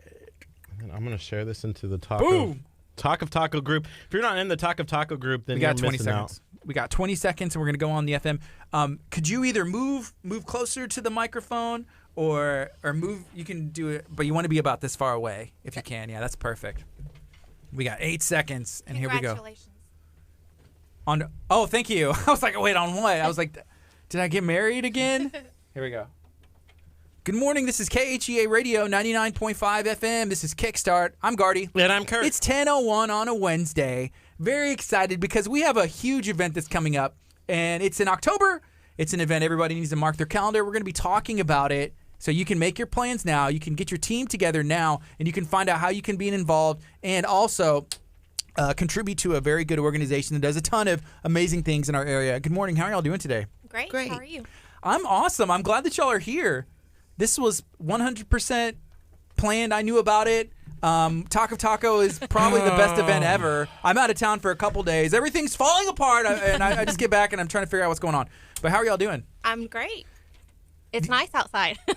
It feels like it's like October 12th. You know, Yeah. It's like 70-something degrees this morning. It's really nice weather. It's crazy. Where's Yeah. the tacos?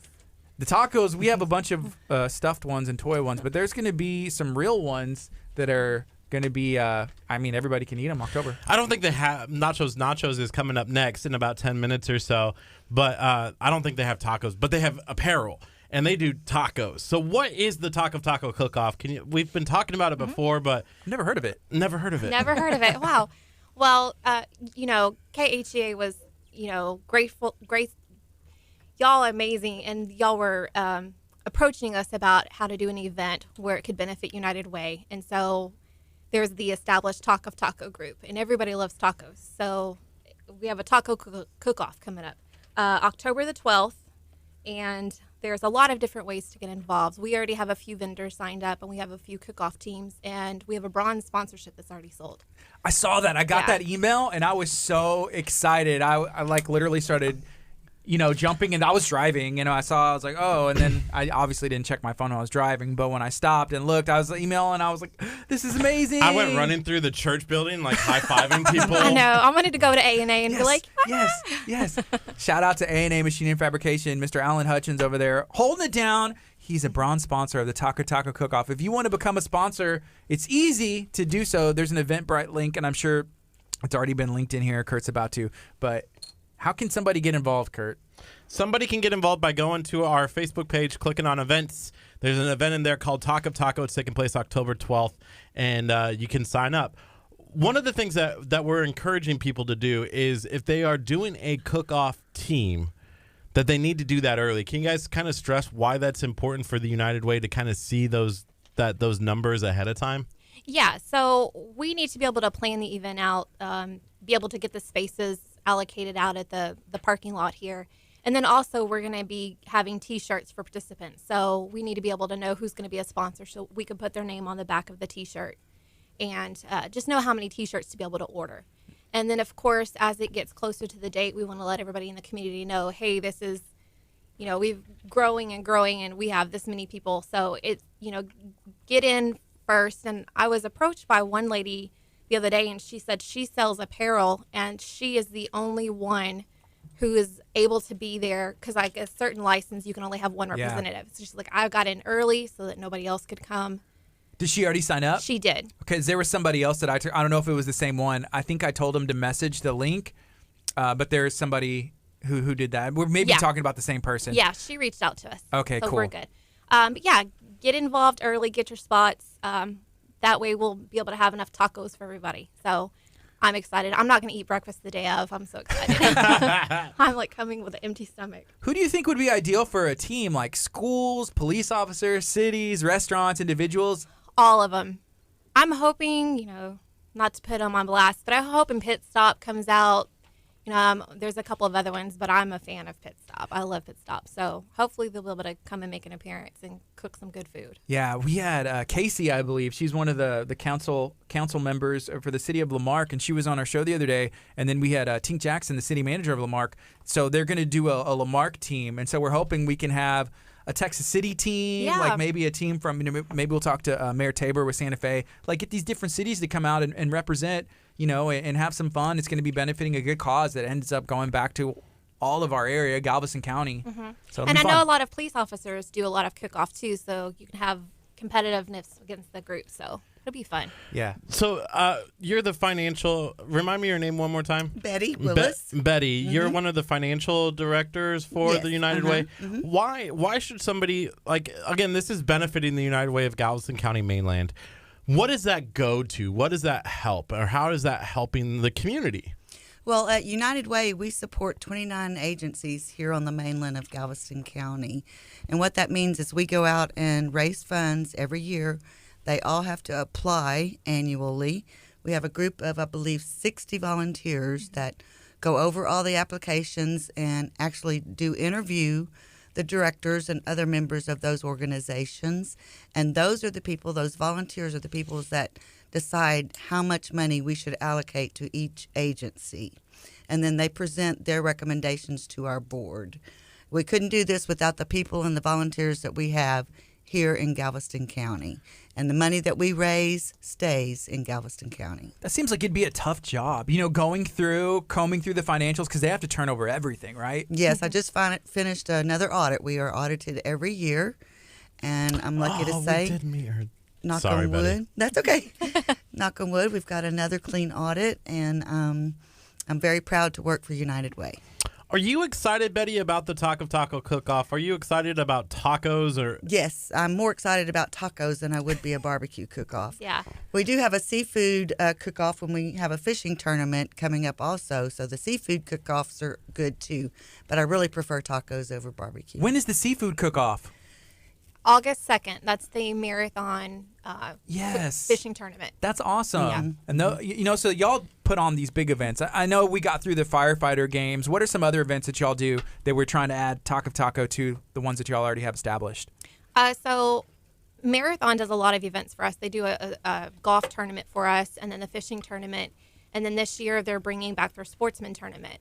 And that was one that kind of went on hiatus for a few years, but they're coming back with us. We're really excited. And then, of course, the firefighter games. And then we have our fun run every year. And that is not, a fundraiser in any sort. That's a community awareness just of what United Way does. I thought you were going to say that's not fun in any way. You're Oh, like, no, that's it's running. completely We have fun. a fun run, and that's not a fun. That's you not can fun at all. never put Fundraiser. fun and run together at all. Like, it's I never agree. fun. You can never, and I hope that eventually you'll be able to be like, and we do the Talk of Taco, like Absolutely. cook-off just becomes a part of the United Ways. Like, this is what we do. Is Marathon going to be upset because we're going to have a better event than they are? Have you had that conversation with them? Well, Like, no. hey, by the We need Marathon to come on board and be that, headlining sponsor Yes, or yes. a bronze, silver. Marathon presents the KHEA Radio Talk of Taco, They can be like a gold, frankincense, or myrrh sponsor. We should have did those. those would But be- we did the Talk of Taco at Christmas time. That would be fun. hilarious. That would, I want to be like those race car drivers. Talk of Taco, presented, by Marathon and KHEA Radio, benefiting the United Way of Galveston County, brought to you by Nachos. Like I it's, love it, love Yeah. it, love it. Just going on and on and on. You have a whole driver jumpsuit on. There's no racing involved, but it's going to be a What do I do family-friendly with my event. hands? So we're excited. It's in October. That's a busy time. Like Mm-hmm. we were looking at September and then October, and then we found a weekend that worked. But there's a lot of stuff that y'all are always doing. Is there ever a downtime at the United Way? There Never. used to be. When I first came on 10 years ago, there was a small period of time between January to March that was a little slower.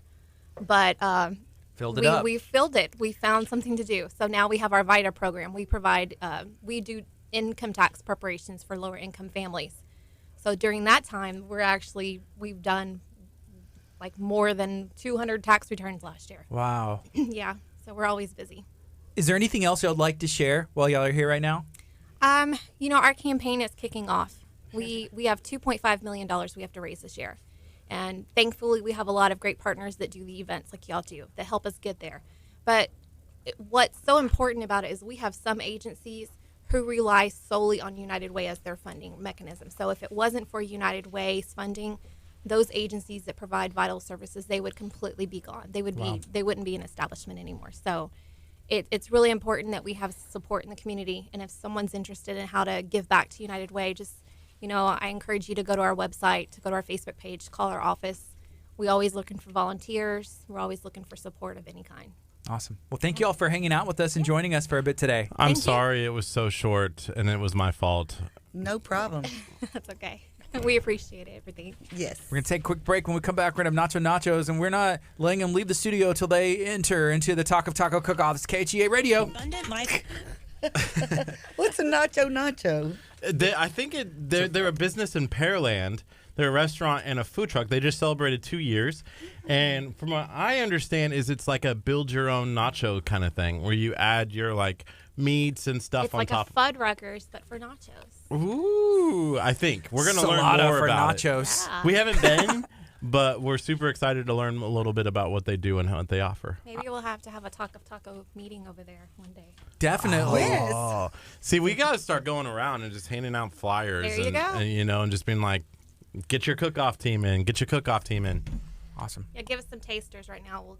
Well, a lot of people want to be judges. They're like, how can I be a judge? I And it's know. like, And it's sad because we can't do that. maybe here's what we do. If you have a team enter, then not somebody, they have a ticket to give to somebody else to be a judge. And then they'd be like, this is what I'm cooking. But just kidding. Dang. Yeah, there's some, I can see where that could get iffy. Thank you guys so much. Thank you. We appreciate it. We'll see you soon. See you guys. So make sure you go sign up for the Talk of Taco cook-off, whether you want to be a sponsor or you want to be a contestant and entry into the entire cook-off event, or you want to be a vendor. Maybe you don't cook tacos, but you want to sell whatever you have. It doesn't even have to be taco related necessarily. It can be whatever. So let us know. Hey, what's up, gentlemen? Hey, how you doing? Doing good. Y'all can have a seat here. All right. Man, y'all got a lot of swag. Yeah. I like y'all's shirts. Those are awesome. Appreciate it. So yeah, make yourself comfortable, and then you can just move the micro. Well, that's pretty much perfect for you right there. And then yeah, you make sure that you want to be pretty close to it, and then we're good to go. So, tell me what y'all's names are. I'm Colin. Colin, Yes, sir. You can call me CJ if you like. CJ, okay. sir. And then what's your name? Chris Gonzalez. Chris Gonzalez. So nachos. Am I saying it right? You are singular and then plural. Singular and plural. And y'all are in Pearland. I heard about you guys, I think like last year. And that might have been when there was just a food truck. Or how long has the restaurant been there? 2 years as of last Wednesday. Yeah, last Wednesday. 2 years. That's with awesome. the brick and mortar. 3 years with the food truck as of last Tuesday. Mm-hmm. So we opened the restaurant a year and a day later after we opened the doors for the food truck for the first time. So why nachos? Well, why not nachos? Nachos are a menu item, we believe, that can stand alone on its own. You have places out there that specialize in just burritos, just tacos, and there's some menu items that may not be able to stand alone on their own, maybe like enchiladas. But nachos, they are definitely versatile, almost like pizza. You can put anything on them, and people love nachos. So we just felt like it was about time. You got places like Subway that specialize in sandwiches. It's about time someone had a place that specialized in nachos. And you guys just celebrated your 2 years. That's correct. Right, Yes, sir. You guys had a big following there. Man, we dropped a music video. We had some giveaways, some shirts. We had these shirts made for the giveaway. Gift cards, hats, a lot of swag that we got for you guys today. We gave away. But yeah, we had a huge turnout. We had the food truck and the restaurant operating simultaneously. So Is that difficult? I feel like both of those are a full-time job, right? Yeah. we had a lot of people on deck. That was for sure. But I don't think there's any. I think Colin would agree. There's not a lot that isn't difficult. But in the same way, like working out is difficult. It's fun. If that's what you like to do, it's fun, but it's difficult. And then at the end of the day, you're like, man, I'm glad I did that. I can feel Kurt shaking his head over there. He's like, it's fun. No. Okay, well, let's, I've like been going- trying to get Kurt to work out with me for like all year, but he's like, it's just not fun. I don't want to wake up early or stay up late. But Yeah. it turns into fun. It does. Right. And whenever you find something that would be considered work, but you enjoy it, it's not work anymore, right? Right. Absolutely. Right. So food. I mean, okay, the food industry, it can be brutal. Brick and mortar can be brutal. The food trucks can be brutal. Like, what's the background? Is both of y'all's background in the restaurant industry? Well, my background is not in the restaurant industry at all. I was a quality technician in the oil field, and God just led me this way, and so I was blessed to come on with Chris as well, and got on a food truck and been loving it ever since. Just like what you said, when it's something that you love doing, it's not a job, and I've been loving it for years now, so I'm good. Yeah. And really, if you're in the restaurant industry, your background isn't has to be people. Your drive has to be the people. It's not you're in the business for making money or for making food, but you're in the business for people. And so Colin has a background in people. Yeah. And so I think that's what makes us, if you want to call us successful, more successful, because we enjoy what we do because of the people we get to meet, the people we get to work with, the things we get to do. And so I was in the oil field for 10 years, but I always had a passion for cooking. That's kind of where the idea started from. It was almost like a side gig when I was in the oil field that my wife opposed initially. God bless her. She is the yin to my yang, and she balances me out. But when I had this idea, she's the one that said, hey, we need to save money. And I'm like, hey, let's go spend money. Let's start a food truck. She's like, no, let's have some security. But it was not ever easy. But eventually, when she saw the passion and the drive and a lot of prayer, we started doing it as a side gig, just on the weekends when I was working full time. It just happened to be a passion for food. Like how convenient. Yeah. Well, I like to serve people. Like, I love when people come over to my house. If you guys came over, the good times are always centered around a good meal. I mean, every good memory I have, there's probably been a good meal involved, whether it be a holiday or a birthday or whatever. We get together over food. And so for me, I'm like, let's do this every day. Why not? Let's get together every day with people and feed them and celebrate with them. And that's kind of how we view our restaurant and our food truck. So, Chris, you're working full time in the oil industry, the oil field. You're out there working. That's hard work. Yes. And how do you find the time, the strength to be like, hey, on the weekends I got some free time, man, I'm going to start a food truck? Well, you definitely have to have a lot of support. You have to have good people around you, and when you have crazy ideas like this. But it was kind of like what we said earlier, not the why, but the why not. And I said, is this feasible? And what's keeping it from being feasible? And yes, the time constraints are bad, but then God puts people like Colin in your life, and you have support from people like my wife and my parents. My parents have been, I can tell you stories all day, but my stepdad and my mom and them like washing grates from a food truck that we purchased that was old and used and never been cleaned before. And when you have people like that around you, it makes it a lot easier, and it gives you hope. Like, okay, maybe I'm not going to fail. But there's been many times when we had blowouts and we have a truck full of food and we can't make it to an event, and you go home and I remember one time just literally laying in my bed and crying, and just and not even like a sad, ugly cry, but just sitting there and wondering, is this going to work out? And tears just start kind of falling out of your face. And those things are not easy. It's not easy, but you keep going. That's the thing about anything in life. I think you got to keep getting back up. And we just it's not like Colin and I roll around in Mercedeses or Maseratis.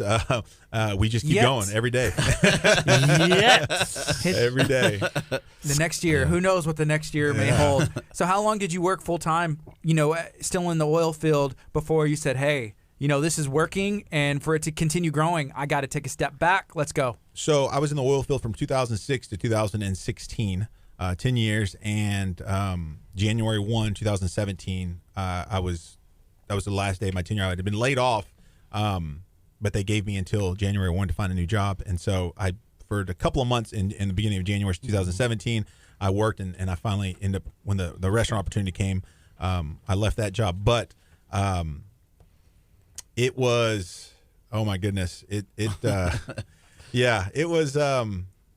was tough. We had the idea for the food truck in 2014-ish, bought the LLC in, I want to say that in 2014, and then in the summer of 2015, wrote the menu on a flight to England, a 9-hour flight to London, England, and we opened our doors for the food truck in 2016. Opened the doors for the restaurant in 2017. So it was like over the course of a few years, like all this was happening. But the idea is maybe even back from 2013, we were still utilizing. And what's crazy is we opened the food truck on July 16, 2016. We opened the restaurant July 17, 2017. When I look back on when I wrote the menu, I was going to a wedding in London, England that was on July 18, 2015. 3 days prior, I was on a flight to that wedding on July 15, 2015. So it's funny how we're faith-based, and the Bible is filled with things of threes. And so all these 3 years just kind of all happened, menu, food truck, restaurant, all on the same day of the same year. So That's awesome. Yeah. I was gonna ask you, what were you doing on the way to England? Like scoping out the nachos, or Man, like? I had a lot of time, and you know, when you don't fly first class, there's not a lot of room, and I said, you know what, I'm gonna get my pen and pad out, and we really, you know, being from Texas and Houston raised, and we thought, you know, let's capitalize on the pride that Texas has, and we will name everything after cities. So that was a lot of fun doing that, because so many cities are known for certain things and affiliated, and there's so much comedy and tongue in cheek with some of the cities, and you know, like all of our nachos are named after cities. I'm not sure if you guys know that, but you know, like the El Paso nachos are vegetarian nacho because it reads on the menu. It reads El Paso on the meat. That's funny. Yeah. And Wow. then, like the plain O nacho is just chips and cheese. It's our plain O nacho. Is there a Midland taco? There's not a Midland nacho, no, not yet. But you know, wheels are still rolling, so we'll see. Okay, so we got 18 seconds. We're going to go on the FM as well and keep it going. If you have any questions for Nachos, feel free to let us know. Maybe you have some feedback and you have been there before. We're already seeing some come in, but we're going to go on the FM right now. Good morning. This is KHEA Radio 99.5 FM. This is Kickstart. I'm Gardy. And I'm Curt. It's 10:22 a.m. on a Wednesday morning, and we have some special guests in studio. We have Chris and we have CJ from Nachos. They are in Pearland, if I understand correctly. How are y'all doing today? Doing wonderful. Thank you. So Nachos. The name says it all. It's on y'all's shirts. I can read it, Nachos, which I love the shirts, by the way. Appreciate it. We talked a little bit about the background. Can I say something really fast before course. About the shirts? You should have done one that just says nacho and the other that says nachos. So when you're sitting there, it's nachos. Yeah, we don't have that type of capital to be buying all sorts of shirts. The other thing you can do is take a piece of tape. Just run a tape So then when across you're it. sitting here, it would read nachos on the radio. That's funny. Yeah. And y'all would always have to sit in order. There's a lot of yeah. It's like one of those I'm with Pointing. stupid shirts. You Yeah. start pointing at your grandma when she's next to you. And Oh, I could wear one that points that way. You could. So if somebody's never been to the restaurant or never accessed the food truck, where can they find you guys? 1330 Broadway, Suite 104, Pearland, Texas 77581. You can also catch us on Facebook. Most of the time we post where we're going to be. When we get there, I check in as well and let everybody know to come on out and have a good time with us as well. So we're big following on social media. We just try to put everything out there that we can. our handle is at Nachos HTX. Just in case we end up in Austin one day or Dallas, you know. But yeah, so you can follow us here in Houston at Nachos HTX. Okay, what's the setup? So you walk in. We talked about like custom sandwich, like Subway and all that stuff. Is this like a 100% customizable thing, or are there individual menu items, or both? It's a little bit of both, but mainly customizable. In fact we always say that, Colin and I, we say, and by the way, CJ is Colin Johnson, so you'll hear me call him Colin from now on. There's not a third person here, but we always say, you know, it's like a Subway or like a Chipotle. It's a build your own, and right now there is a huge demand, and I think people really want to have a say in what they want in their menu items. And even me, when I go to a full service restaurant, I want these enchiladas, but I don't want this sauce, and I want to change one to chicken instead of beef, and so we allow people to just do what they do anywhere else at a Mod Pizza or anything, and they can say, hey, this is what I want, and they can even change the bases. You don't have to get chips, our house fried chips. You can change it out for our green Texas option, GRUENE, which is salad instead of chips, or you can get our Paris Texas option, which is French fries instead of chips. So you can change the base. You pick we get queso on top. You pick your beans, meat, and in fact, we're writing a new song right now for the description of all this, so one of these days we can just play it for people. But yeah, we get a little time later, we'll wrap it for you. But you pick everything and you just start building. We like to layer our flavors. We don't put. I like guacamole. I don't know about you guys. I like guacamole with a lot of stuff in it. You know, tomatoes and onions and cilantro, but not a lot of people like that. So we just do lime juice, some seasoning, and fresh avocados. And so that allows you to, you know, if you do want all that, you can layer that flavor later with some pico or some green onions, whatever. So we just layer our flavors. We pile it high and let you customize and make it your own. What are you guys putting on your nachos that just make it Everything. Well, I think the biggest thing for us is, you know, our house fried chips. Yes. You know, that's what set it off. You can travel with our chips. They don't get soggy. That's a big complaint that people said. You can travel with our chips. They don't get soggy. And then we just have that variety. Our brisket is like our #1 seller. That's our Austin, keeping it weird. Yeah. Keeping it weird. Keep nachos weird. But yes, shout out to G&G Smokehouse too. Yes, sir. But 15 hours we slow smoking the brisket, so you got that real good smokiness to it and everything like that. So it's just the different varieties that you could come in and get as well. And we have some awesome chefs. Chefs are awesome there, man, and they have all different kind of ideas, and we give them kind of carte blanche to do what they like to do. But Christina Galvan and Sheldon Johnson, they have just creative minds, and we're able to do so much, and it really is fun. It'd be like if you at your house had a commercial kitchen and you just had people over and you could say, hey, we're going to design nachos tonight. And so there's just so many different varieties. In fact, our H-Town nacho was the one I did not write on the flight to London, England when I wrote the menu, because I didn't know what would represent Houston well. And finally on the way back, I didn't call it the Houston nacho. We called it the H-Town nacho. And I said, you know what, how about a dish as diverse as the city and allow our guests to pick what 3 meats or 4 meats they want on top of these nachos, and they can make it how they want it. And so if you want to get brisket, pulled pork, and chicken, which is one of our favorite on the H-Town, you can. There's one that's all beef. It's beef fajita, ground beef, and brisket. You can get shrimp, chicken, and and bacon if you want. And so I think that just allowing, everybody loves nachos, but everybody also loves to make their own. With a food truck and a brick and mortar location in Pearland, is the same menu available, or is it like a limited menu, full menu? How does that go? Limited on the truck. Yeah. Limited on the truck because we can't carry everything we can carry in the store. So, and it kind of gives people, for one, you never want to give people too many options because they won't know what to pick, and then you'll have a lot left over of one item. It's like when I was in the oil field, we used to have a crawfish boil every year, and then they decided one day we're going to do a crawfish boil and barbecue. Well, guess what? We end up having either a ton of crawfish left over or a lot of barbecue left over. So the less options, usually it's for the better. That's why we only run with 6 menu items every day, and then we bring in a specialty of the month. Like this month's specialty for the month of July is our Philly cheesesteak nacho, which is our Liberty Texas nacho, because Liberty Bell, Philly cheesesteak July 4th. So it all works out. But that one is really good. It's one of my favorites, but it's only available once a month. So it brings people back in, almost like a Nothing Bundt Cakes would have a special cake of the month, a Bundt cake of the month. And then people are like, okay, I know it's that month, I got to go get it. And so we're trying to keep your options a little smaller, but on the food truck, we can only carry so much. So we usually have a menu item or a menu just for the food truck, but you can also change it if you needed to. Yeah, sometimes I get in trouble. Like there's a place called Little Bella Mia yes. that you can customize your pizza, or like I'm thinking of Salata where you can customize your salad. Right. Sometimes I get crazy. I like to have something to pick off of, because if there's too many, I'm like, oh yeah, blue cheese and ranch and all this stuff, and I end up making something that sounded good, but then whenever I get it in front of me, I'm like, it seemed better before I just started like pointing at everything.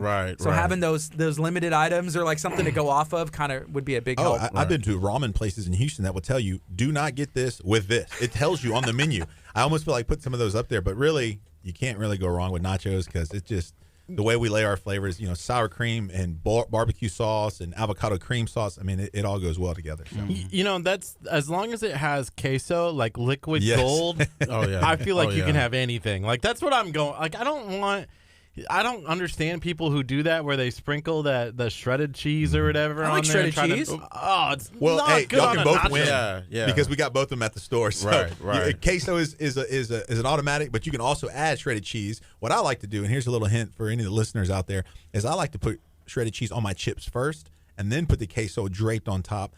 And that melts that queso down almost instantly, and you have that stretchy nacho effect with the queso with the grated cheese. So just do both of them. It's like a pizza.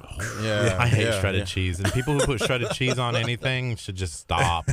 I don't like them. Like because why would you want to take a bite into something that's cold? When he just told you the workaround. He said you can immerse it. But And he still gets there's that stretch. What are you chance. talking about? There's still that chance it's going to be cold. Well, and that's the problem you might face with cold toppings. If you want pico, you're putting cold items on top of hot items, and so but we've had very few complaints. There was one complaint when we first opened, but I think the young lady just had too many cold items on top. But it's your preference. So I'm not going to hate on anyone if they want grated cheese. Whatever, if they're coming in to eat nachos, hey, thank you. It's all that matters. Whatever you want. Some people just like it plain, chips, just chips, meat, and cheese. chip. So. Yeah, that's it. So how does do you guys do tacos at Nachos? Not We do. So how does that work? Like how does that combine in together? Nachos and tacos? Like Well, have you ever been to Taco Cabana? yes, 100%. Do they? Yes. Do they just serve tacos? They don't. no. Okay, so it's very similar with us. We are nachos, but we want to expand our menu, and we have expanded our menu so we can do tacos now. In fact, our Taco Tuesday has been a hit for us once we implemented it. $2 tacos, any taco. I guarantee you, it's not very profitable, but to sell a taco, a brisket taco that you're smoking with a fresh homemade flour tortilla, courtesy of El Matador Foods, and if you eat that, you are eating $4 or $5 taco. Piling beans in it. You can even get rice sprinkled in it. You can get grated cheese. You can get anything, white onion, cilantro, and you're paying $2 for it. And so people have gone crazy over that. But we want to bring people in because I'm the type of guy that goes to my favorite fast food place, gets the number 7 and says, ooh, I can get this for $1. Add that on there, right? Or I'll go and say, here's a $1 menu. Let me get 8 items, you know? Right. And so for nachos for us to do those $2 tacos, people not only order the nachos, but they're like, oh, you know what? I can get this Throw a brisket taco on. And so now their per Yeah. person average goes from, $9 or $10 to $12 or $13, you know? So it's really cool to kind of see that, but also to bring that to people. And now I want to have a Tuesday Taco Tuesday spot. So now it allows people locally to say, hey, I know where I'm going on Tuesdays. We're going to grab some tacos. Yeah. So do you guys have the world's greatest taco? I believe so. Man, they took a believe long so. time to. Well, I'm gonna believe say so. this. I don't work in the best or greatest. I want to be your favorite. Yeah. I don't want to be the best because you can dispute that. You can't dispute favorite. If you were to tell me you are my favorite place to go have dinner, no one can dispute that. So for me, I don't want to be the best. I don't want to be personally, yes. Do I want to be the best? Yes. But when it comes to our guests, I want them to say we are their favorite. And because it's not just about the food. You can get good food anywhere. It's about the atmosphere. It's about the culture that you bring. It's about the people that receive you and feed you. And that's what we're about. Like I said, we are in the people business. We just happen to have to serve food. We could have a tractor store. We could sell tires or have a boutique. We would still have the same mission statement. We would still want to serve people. And so would you have the favorite if you were in the Taco Cook-Off? Oh yeah. It's. I mean, it's pretty good. Just so many things that we can do with it. Yeah. So many options that we can do with it. we have a fried taco. Yeah. Y'all do? Yes, it's like a Yeah. mini chimichanga with stuffed with brisket or pulled Oh, pork. look at that, boy! Yeah, man. yeah. I see And, your and face, then yeah. it's fried, and then it's draped in queso and sour cream drizzle, barbecue sauce drizzle, pico. You can put what you want on it, but their thing is phenomenal. And we Yeah. started them on the food truck. Whenever we'd have excess brisket at the end of the night, we'd roll them in flour tortillas, toothpick them, cool them, and then fry them the next day. And that one there, if I had to enter a taco contest, I would probably enter our fried taco. So wait, if you had to enter, you're not leaving here without saying that you're going to be in the Taco Cook-Off. Man, I was looking at that schedule, and I'm still waiting to hear back. But it looks like there might be a scheduling conflict for us. Do we have to bring our food truck? You don't have to bring your food Well, truck. that way that Yeah, we opens might- us up yeah. a little bit. Yeah. I'm always down for good competition. We're very competitive. We're always. I think restaurants in general try to operate about a 85 to 90% capacity of being content with their food. Right? They're always chasing perfection, but you have to have that contentment. And for us, we're about 75%. Which means we're not completely satisfied with everything we're putting out right now. We're still trying to make it better, and there's still so much we don't know. So we love being competitive. We love trying to get that extra notch and trying to make something a little better. I'd be down for a taco competition, Yeah. as long as I could taste test everything. Yeah. Hey. See, everyone wants to taste it, but nobody's thinking about, hey, I want to have the cook. Like I want the trophy. Yeah. Yeah. To me, I'm the trophy guy. Well, the trophy for me would be able to go around and try all these different tacos. I go to a barbecue fest every year, the Texas Monthly Magazine Barbecue Festival in Austin, and they have a winner, the best voted best brisket and best pork ribs. But really, if I'm going, I'm the winner. And so for me, Everybody's a winner. you're eating good food, and it's so subjective. It's who's to say this is really the best? You have a different palate than I do. Those things are all fun at the end of the day, but it's like trying to say who's your favorite kid. You got 5 kids. Which one's your favorite? I mean, Well, if you have 10 judges, then you could pick. They can vote on the best kid. It's easy. You got to Yes, do sir. it. And then I they're- love both my kids equally, by the way. So Me too as well. All of mine. Shout out to all of y'all. Hey, so here's a comment. It says y'all have keto-friendly option with chicharrones as the base. yes, that is sir. true. Yes, sir. Is that Yeah. popular? It's getting there. It's getting there. Yeah, it's getting there. It's. I think the biggest thing with us is the misconception that we only serve chips. You can come in and get the fries, the salad. You can get the chicharrones, like they say, and you can build it however you like. So if you don't want any of those bases, you can still just bit you the meat and the cheese and then go on like that as well. So it's like what I tell when our customers come in, you can literally build it however you like it. So, not limited to anything except for your imagination. And like I said, we got awesome cooks in the back. So if you really don't know what you want, you can just ask, Letitia or Sheldon or Christina, hey, just make me something special, something different so you can have something to taste. Because, when you come in, you always picking the pico and the green onion. You have a specific way that you like to try it. Let somebody else make something for you and then see if you like it like that as well. In our keto option, Letitia, one of our chefs and managers, I think she's doing the keto, isn't she, right now? So Yeah, she she's kind of keto. has been our expert undercover for that. But we really wanted to give some options to people, and we do these key tacos, which is basically a lettuce wrap from iceberg lettuce, and you can fill it with whatever you want. The same way if you had a flour corn tortilla, and those have been a hit, and we still serve those. But doing the chicharrones has really helped out. The biggest misconception with nachos is that it's a snack food, right? Everything thinks, it's just snacks. But if you look at any Tex-Mex dish, it's the same few ingredients presented different ways. The enchiladas, corn tortillas, meat, cheese, beans, rice. Tacos, tortillas, meat, cheese, beans, rice. We're giving you the exact same thing, bigger portion. If you're eating one of our nachos, you're probably eating 4.5 to 5 corn tortillas, because these are corn tortillas quartered and fried in-house. So it's a lot of food. And so people think, I don't want just nachos. But most people can't even finish a regular normal sized portion of food. It's over a pound of food. It's a lot of food. So it's really cool to see, be able to do the keto friendly options and to help people out, that are gluten free as well. We have some gluten free options there as well. Here's a comment from my friend Lauren. She said, love me some nachos. They catered my sister's wedding, and they were fun, punctual, and the food was delicious as always. So y'all not only do these events, y'all go cater and do weddings? We have so many weddings. Thank you, Lauren. Appreciate the love. Appreciate the love. Yes, sir. We pride ourselves on being the best at what we do every day. So when it comes to, we just opened up our catering now, and that's been like a big hit. Pick up, drop off catering as well. Nacho bars. Yeah. Drop off, pick up nacho bars. Yeah. So and we provide everything. That's what I tell everybody. We provide everything from your chafing dishes, your sternos. We come and set it up for you if you like us to as well.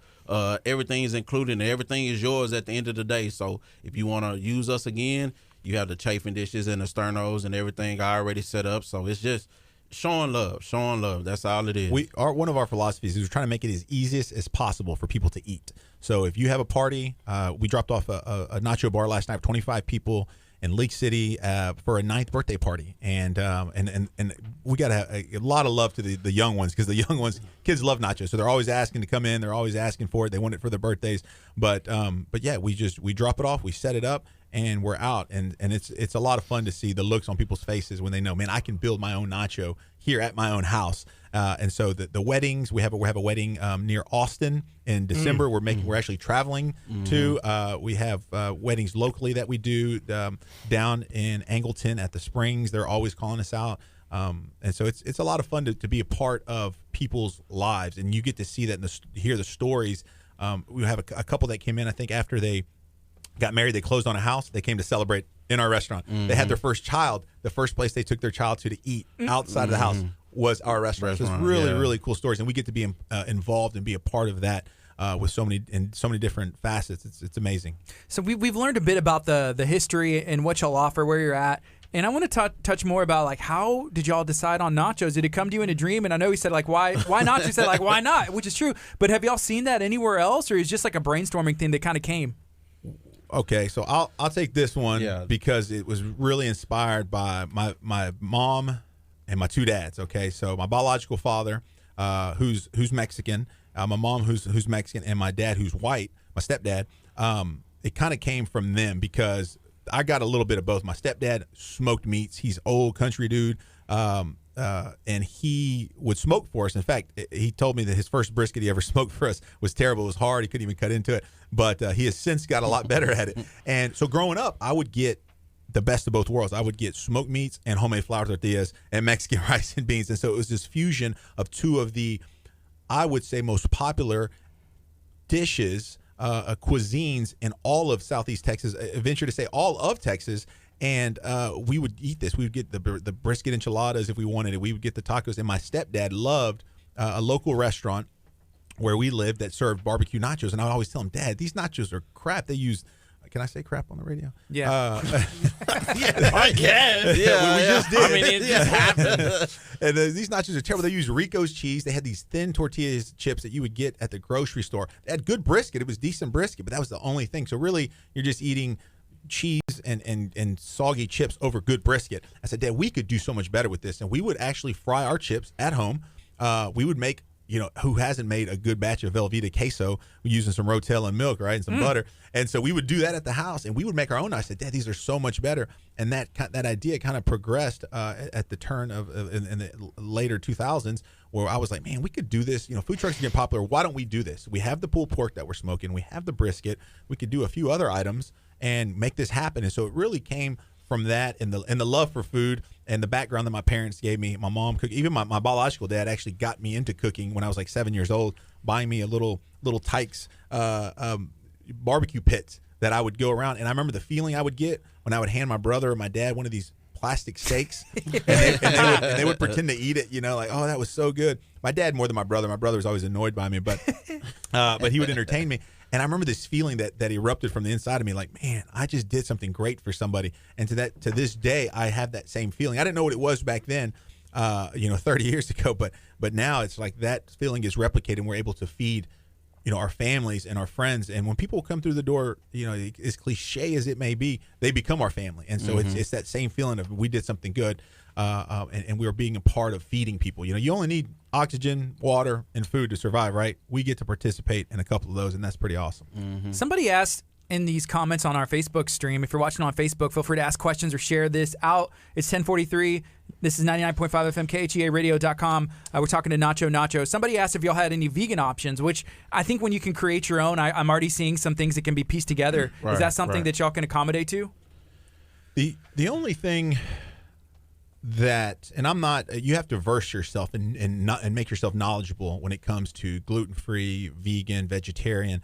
For vegan, the hardest thing is to find a good vegan cheese. You can go vegan in our store, but you're not lacking one of the central components to nachos, which is that creaminess, like I said, that gets draped over your chips. And so I've sampled a few of them. They're terrible. If we could make our own, there is one that's made out of Austin that CJ and I are probably have to make a trip to check it out. But it's made out of vegetables, and they make this cheese out of vegetables. And so I'd love to experiment more, but right now we don't really have. You can eat vegan there, but you're missing a lot of what we would want you to experience as far as texture goes. So we're still working on it. We're in our second year, and we're tackling a lot of things. But that's one of the things that is on our priority list to get people in that they can enjoy themselves. We want you to enjoy yourself as anyone else with any other type of diet. Right. So I see here's a comment. This is from Mary Bass. She said, "Hey, when you're ready to open a second location, League City will love you." I see our good friend Colleen Merritt tuned in with the Lamarck EDC. And Lamarck needs businesses, and we are growing. There's 10,000 homes that are coming in within I don't even know how many mile radius. 10,000 homes? There's 8,000 that are specifically going in. That's a lot. Like 2 down the street. And then there's 1,000, I would say probably almost 1,000 that are coming in on the other side over here. On Delaney. It could be 40,000 people that would be nachos I wonder fans. how many percentage of those people like nachos. Yeah. 100%! Gardy, your wife is a huge nacho fan, right? We Gotta go bring down her. to Benito's, and it's give me the nachos, it's nachos all the time, right? So what can we do to get y'all to Lamarck? What can we do to get y'all a little bit closer? I know there's probably a lot of people being come here, but I know y'all have the food truck so you can. But Right. what's the plans for growth? Are y'all taking it easy? Are y'all ready to go? Well, we actually just signed a lease on a new space in 1 year that will be built from the ground up, and we're going to be moving from our current location, which is just a shade under 2,000 square feet, to a location that's 3,000 square feet. And In Pearland? It's in Pearland, Pearland, just yeah. just not too far from where we're at. But the 2,000 square feet we have right now, the place wasn't built to be, and by no means am I saying we're not grateful for it, because we thank God every day for what he's given us, but it's not strategic. It's not efficient. And so now that we can kind of gauge what we want to do, where our target market is, who our target market is, how we want the flow in the system inside to go, we can redesign, revamp, and make it super efficient.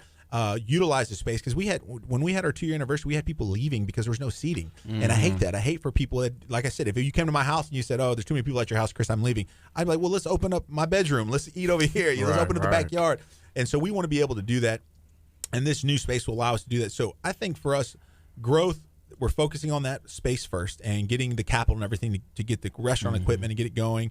Looking at maybe taking on an investor, something to help us get moving, get the ball rolling, and then we can start replicating it. But we don't want to replicate anything without the knowledge of how to be precise in it. Because right now, we would be training people in exactly what we wanted them to do, and now we would know, okay, this is how it should work, this is how it should go. And once we get that, I mean, we'd love to be everywhere. If we can, the main thing is replicating the culture, what we do, how we love on people, how we show love to people. We're faith based, but it is everybody can agree on love and hate. Everybody can agree on good and evil, right? And so because I label love Jesus Christ doesn't mean that someone else does, but they can still relate to what love is, right? So we're just trying to put that love out there, and hopefully if we can do that, then we'll replicate. If we can't do that efficiently, then we won't take that step, and that's, I think, why we've been so careful about it so far.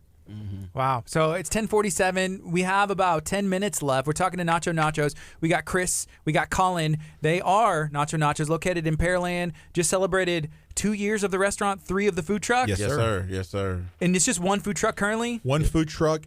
It will be completely paid off in November, and we're looking at getting a second trailer so we can do more caterings.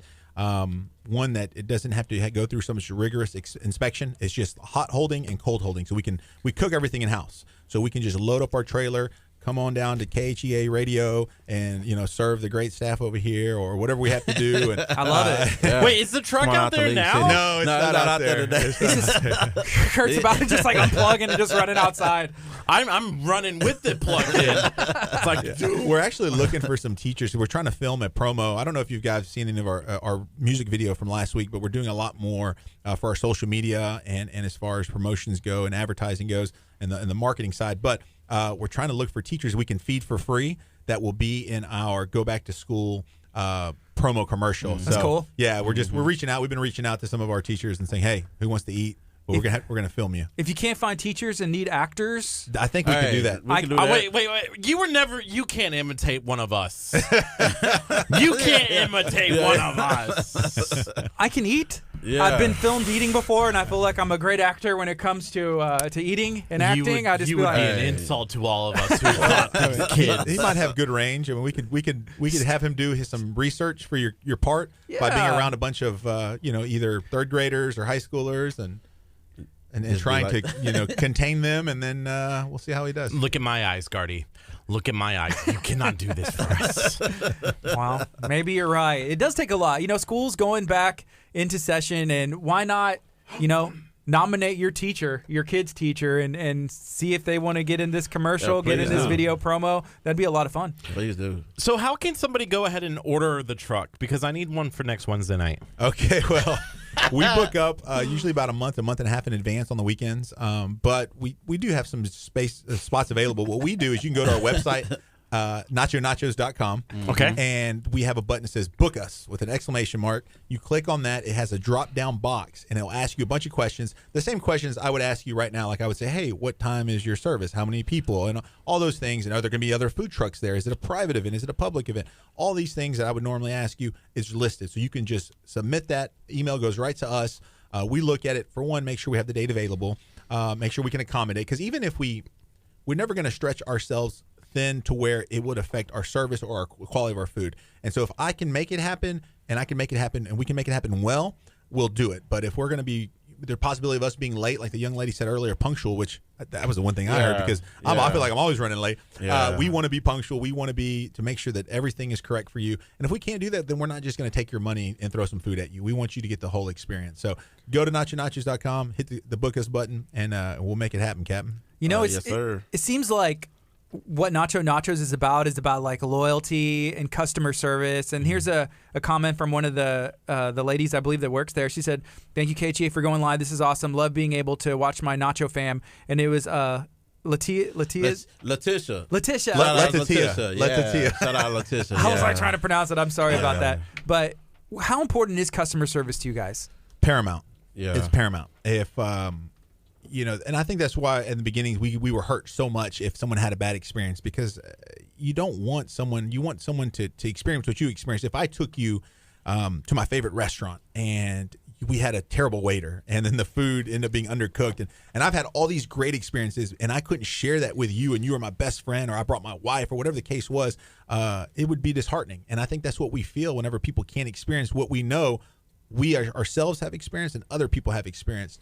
And so if we're going to do anything we can do to make sure that, we're not going to change your life in a huge way, but maybe we can change it in a little way. People come in there and they're so closed up, and maybe they're having a bad day, or maybe they're experiencing something we don't know about. And if you can have a little comfort food and you can experience just something that opens you up a little bit, then we've done what we wanted to do. We want you to be better leaving than you were when you got there. And I think if you can't focus on that as any type of entrepreneur, any type of business owner, then you need to refocus on some goals, because that has to be the ultimate goal for you. Yeah. What would you say to somebody who has a dream, maybe has a vision, or they want to try something? What would you say to that person who's maybe nervous about opening a business or maybe going back to school? What would you say to them? Man, I think we would say is you do it. Yeah, I've had friends, guys that have come up to me and their wives can't stand me because they don't want them talking to me and having my input about doing it, taking the leap of faith. But I'm Colin and I are both in our late 30s, and I'm not going to put any birthdays out there, but we're not getting any younger. And in these last several years, and getting to spend with him and our Nacho Nachos family and with my family, even despite the down times and the times we didn't know if we were going to make payroll, they've been the best, and they have been so good because we are doing something that we never thought we could do, that God has given us opportunity to do. And I would say, go for it. Just go for it. There's nothing. The only thing that's going to hold you back is you. We looked at every obstacle. Well, you got to get a permit. Well, you got to buy an LLC. There's just a speed bump. What do you do with the speed bump? You just go over it. Sometimes you got to go over it slowly. Sometimes it takes time, but you just go over it. You walk over that hill. You walk over that mountain. You got to take that step. Mm-hmm.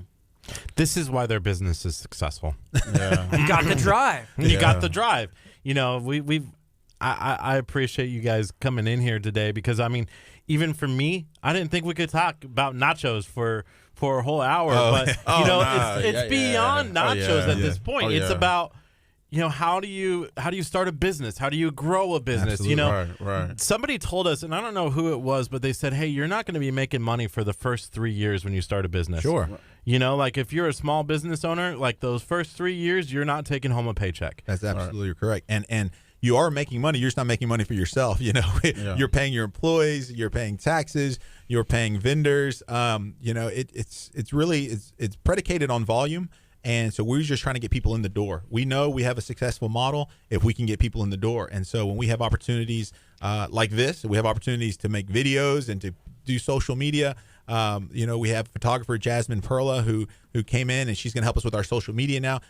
That's how we can continue to do what we do as long as the people are there. But sometimes it can get discouraging for an entrepreneur, not necessarily us, but including us.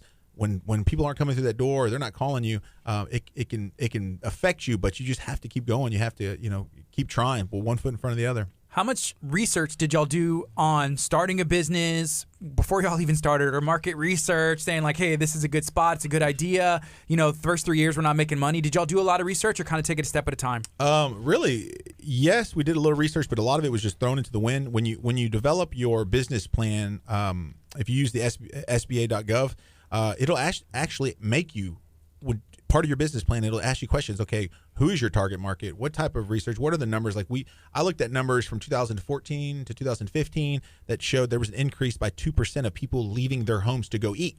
So that's great numbers for us, right? Because we want people to come eat. So you have to look at those things, but the SBA will walk you through it. It's a lot easier than people can imagine, because I had to, I had started a business degree and never finished. I planned to go back and finish it, but just a little that I knew, it wasn't overly complicated. I mean, you can master anything in 7 years, right? Like if you wanted to be the best clarinet player in the world, it would only take 7 years. So really, if you want to know more about something, just research it. You don't necessarily have to have a degree. Would it help? Absolutely. But you can do those things on your own. And that's what we did. We just we followed the SBA and just kept trucking along. Is there anything else you'd like to share? We all here today. I'm gonna give a big shout out to our, you know me already. Yes, you know what I do. I'm gonna give a big shout out to all our employees, man. Much love to them. We could not do it without them. I keep telling them every day. We try to bring a culture to where the customers are fed by our employees, and that's food and love. We try to instill in them that they are our backbone of our company. We can't do it without them. I tell them, Chris tells them, and now they tell each other on a daily basis how awesome they're doing. And I try to get them to understand that we want to do something different. When you come to Nachos, you're going to feel something different. You're going to feel that love, that support as well. And so we just try to put that all out there, but it all comes from our employees. Much love to them. I always love them. Absolutely. I always try to make sure they feel love, and just try to make sure that they understand that this is a different place that we want y'all to be, and that we are different, So much love to all my employees out there, man. I know it's almost about time to open up, so I hope y'all did that pre-shift and go on here and get that done. It's slinging them nachos. Yeah, but much love to them, man. I love them to death, man. It's nacho making time. It's like share the video, log off Facebook, and turn the light on. It's open. Yeah. Let's go. What time do y'all open? 11 o'clock. Yeah, 11 o'clock. It's time. Yeah, it's 2 time. more minutes. It's time. I'm over there. It's apparently. time. Yeah. If I had a teleportation, I'm teleporting right over to Nachos. Yeah. Hey, so we got 2 minutes. Are you Okay. going to tell us yes to Taco Taco? What's the date again? October 12th. Okay. We should be able to go through.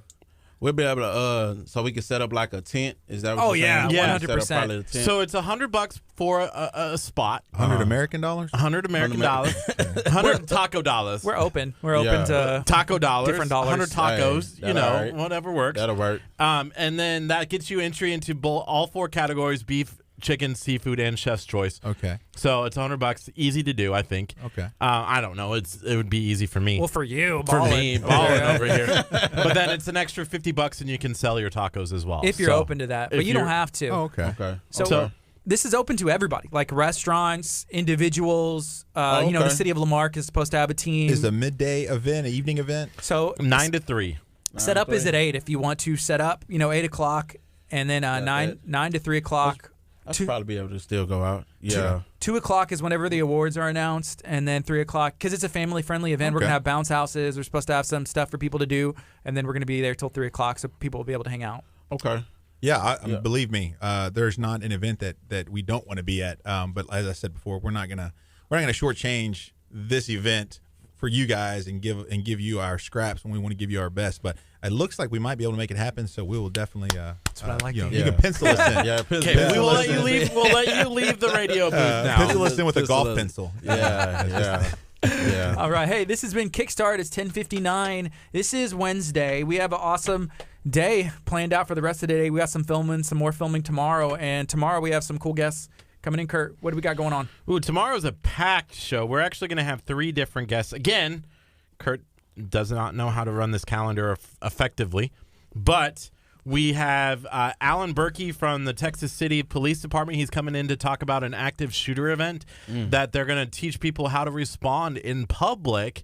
Not just police officers, but the public. It's open to everybody. It's open to everybody. That's taking place in August. Plus, we're going to be talking to a restaurant called Fa 17. They're located in in Webster area, I guess, Clear Lake, Webster area. And then we're also going to be talking to Miss Houston and Miss Teen Houston, our good friend Blaine Ochoa. They're going to be in tomorrow as well. So we got a packed show tomorrow. It's 11 o'clock. This is KHEA Radio 99.5 FM. Be blessed. Have a good day, and tune in tomorrow morning. Bye, Facebook. Bye, guys. Bye.